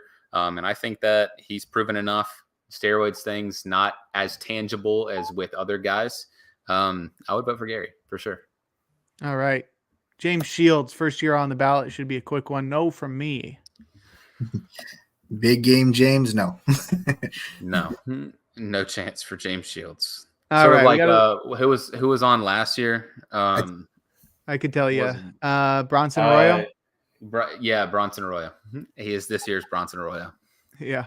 I mean, there were some very questionable names on last year's ballot. R.A.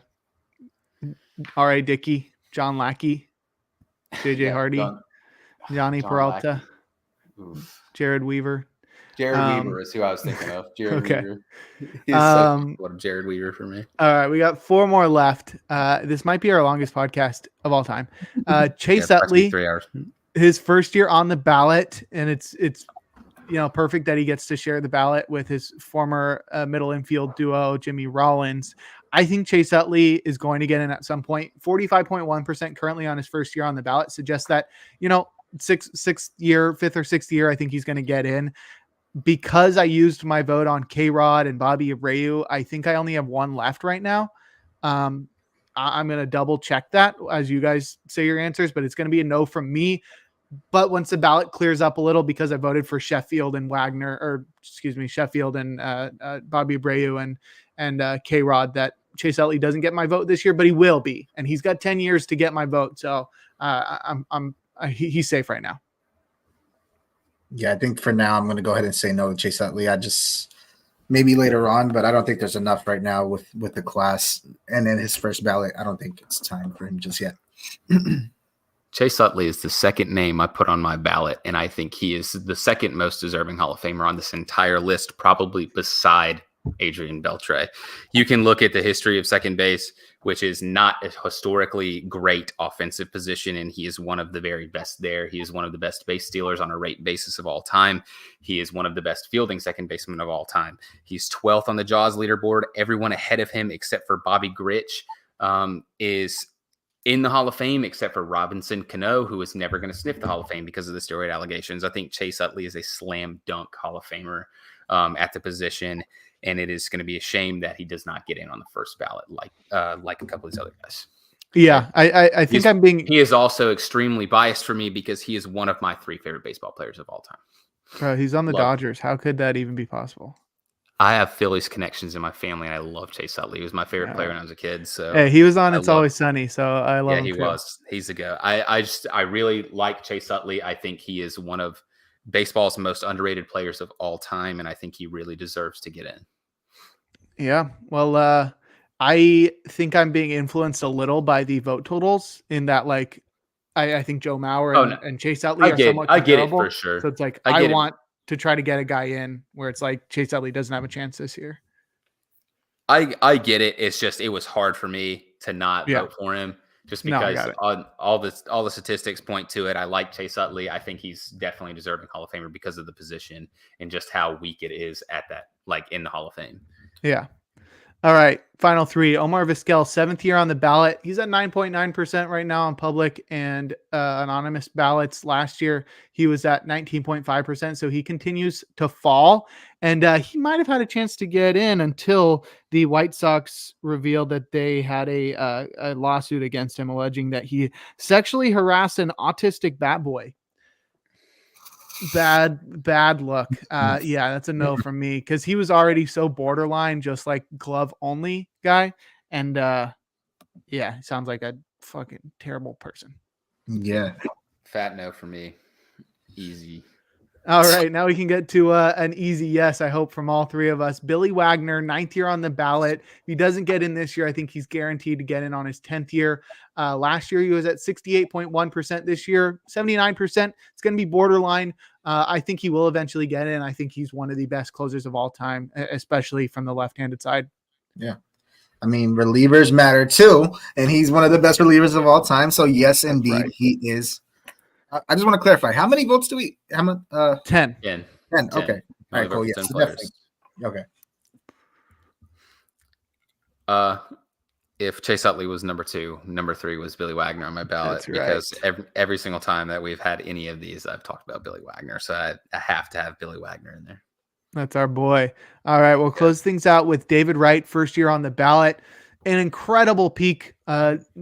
Just was so fun to watch play, but had his career unfortunately destroyed by spinal stenosis, if I remember correctly.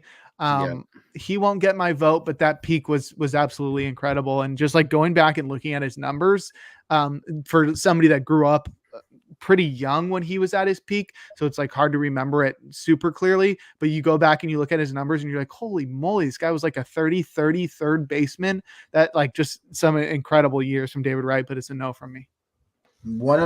Even as a Yankee fan, one of my favorite players growing up was David Wright. Not only was he a great player, he was a great human being. He did a lot of charity work, not just donating money, but donating time, like helping build. And he was just a great human being, man. Fun to watch, and retired from the game gracefully. But of course, the injuries got in the way. He was definitely going to be a Hall of Famer, but with what's happened, unfortunately, no, he is not a Hall of Famer. Yeah, it's difficult to try to make a case for David Wright, although I really, really wanted to. Also, Virginia boy, so I have a lot of love for David Wright, but his career wasn't long enough. And that's not of his own fault. It's not like he was able to control that. It's just that position, same thing, third base, extremely deep. David Wright, the career not long enough. Stats just not quite there. It's hard to make a case for David Wright for me. And by the way, his right. last game, one of my favorite like farewells. He shot it up to third base. Unfortunately, he shared it with Jose Reyes, but again, just a gracious player, man. Just great, like good human being. One of the best guys in baseball ever. All right, Davis, run down your ballot.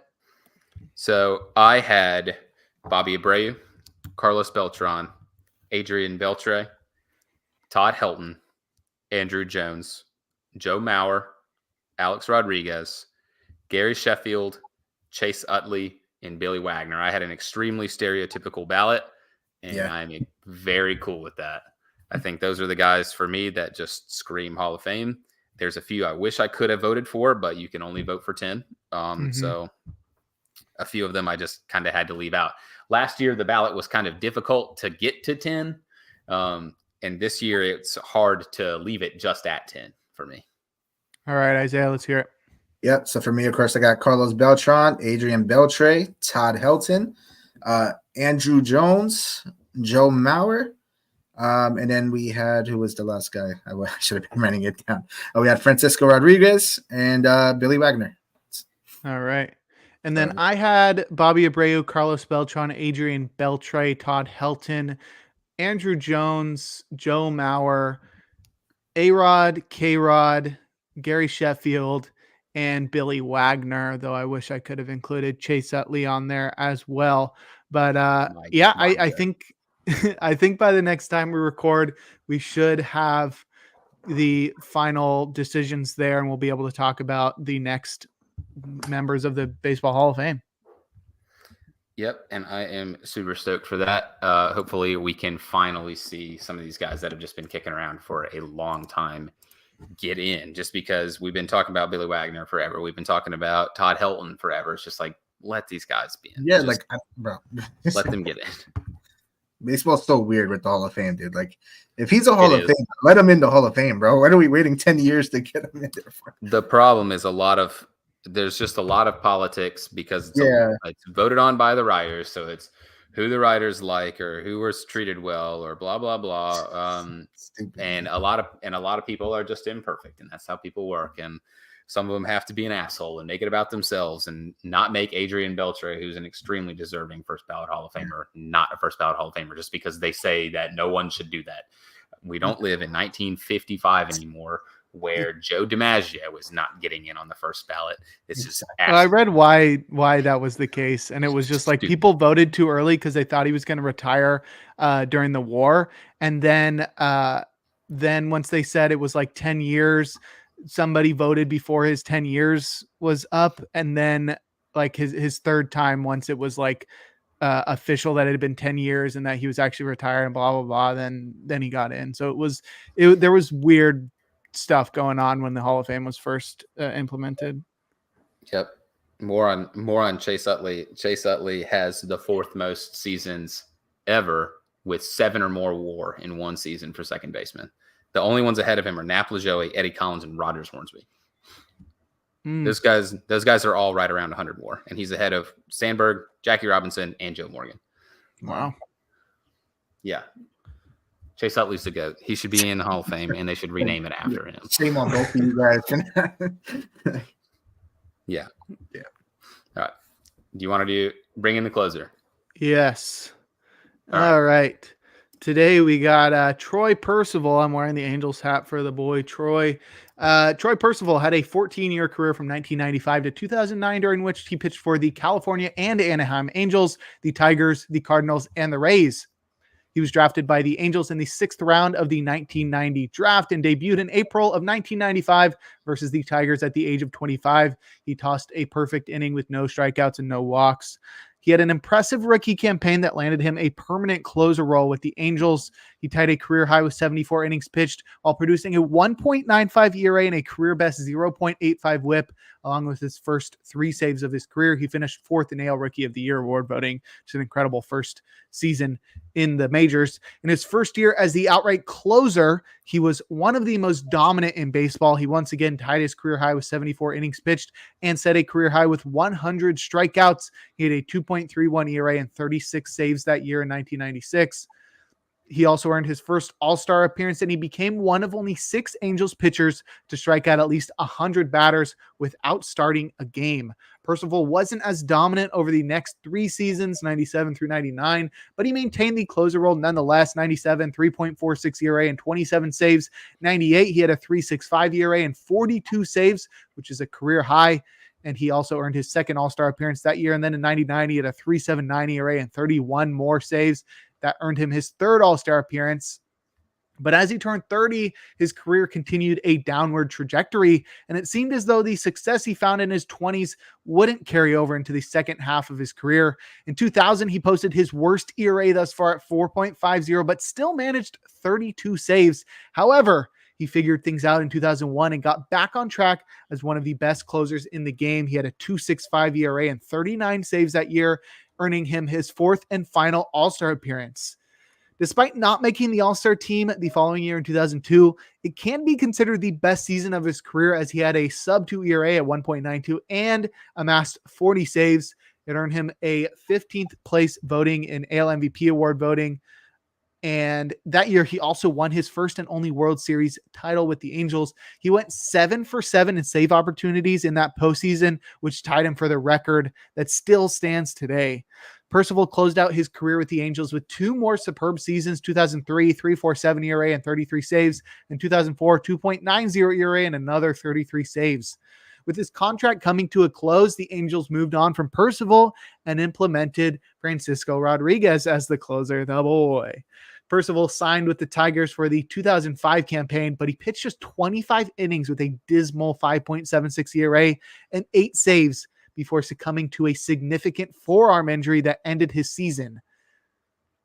The right-hander reported to spring training prior to 2006, but still dealt with intense pain in his forearm and would miss the entire season.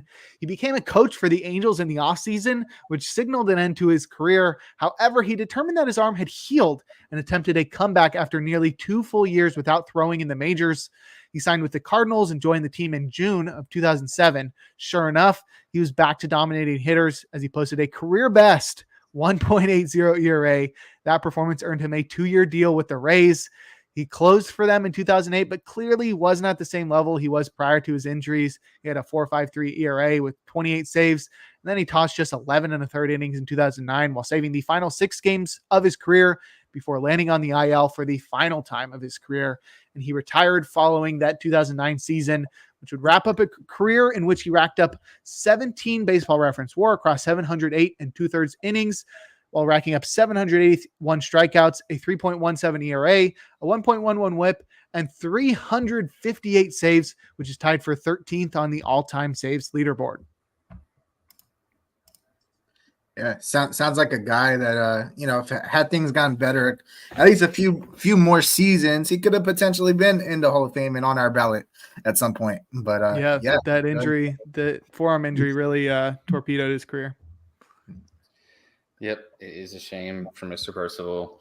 It is not a shame, however, if you stuck through the entire podcast with us. Wow, segue man right here. This is a world record. We're going 3 hours. World record podcast. Thank you for sticking with us the entire time. This is the Free Baseball Podcast presented by the Athletes Hub. You can follow the Athletes Hub on their Twitter account at Athletes Hub, and you can check them out at theathleteshub.org. We're trying to roll out some new content for the new year because last year was sort of a wash. It was just sort of a lost year. It happens. Things come up. We just kind of blew it. So we're coming up with more stuff. More articles are coming out. We're still going to be doing this podcast on a regular basis, probably every Wednesday or so, just whenever. But you got to follow their social media, and you can follow our social media at the same time. You can follow Jake Crumpler at Jake Crumpler, and you can follow me at DVSBird on Twitter or X.com. Isaiah, tell us all about your social since you are our humble guest on this podcast. Yes, of course. Isaiah2896 on everything, Twitter, Instagram, and even Snapchat if you know. I'm just kidding. But nevertheless, just happy to be here. Of course, you find me at the Athletes Hub as well. I'm one of those people that's been slacking, but things have cleared up, and it's going to be a new year for me. I'm back, and we're gonna start talking some Knicks. We're gonna start talking some basketball. I'm sure next month me and Gary are gonna do a all-star draft. So we're back. Ooh, Ooh. He doesn't know about it yet. Like, this is a tradition. You got to do it. So. But make sure you keep up with all of that on our socials. Make sure you go check out all of Jake's stuff on the multitude of websites that man writes for, like he will list for you right now. Yeah, baseballhq.com. It's you gotta pay for it, but the content there is completely worth it, especially if you're trying to win fantasy baseball. Same with Pitcher List. That one's actually completely free. It's my main website. You can find my other podcast there in the pen. It's a bullpen focused podcast. You can also find articles that I post there. I did one recently breaking down the effects of the rule changes last year, because I did one like predicting that before they were implemented, and now I did a follow-up, and then I should have an article coming out tomorrow breaking down hot hitters from the second half. But yeah, I got content coming out there all year. This is the best baseball website on the internet, so make sure to go check it out. It continues to grow. Yeah, and once again, you can follow me on Twitter at Jake Crumpler. And that is it for our podcast for tonight. Follow us on our socials and check back in with us next time. Peace.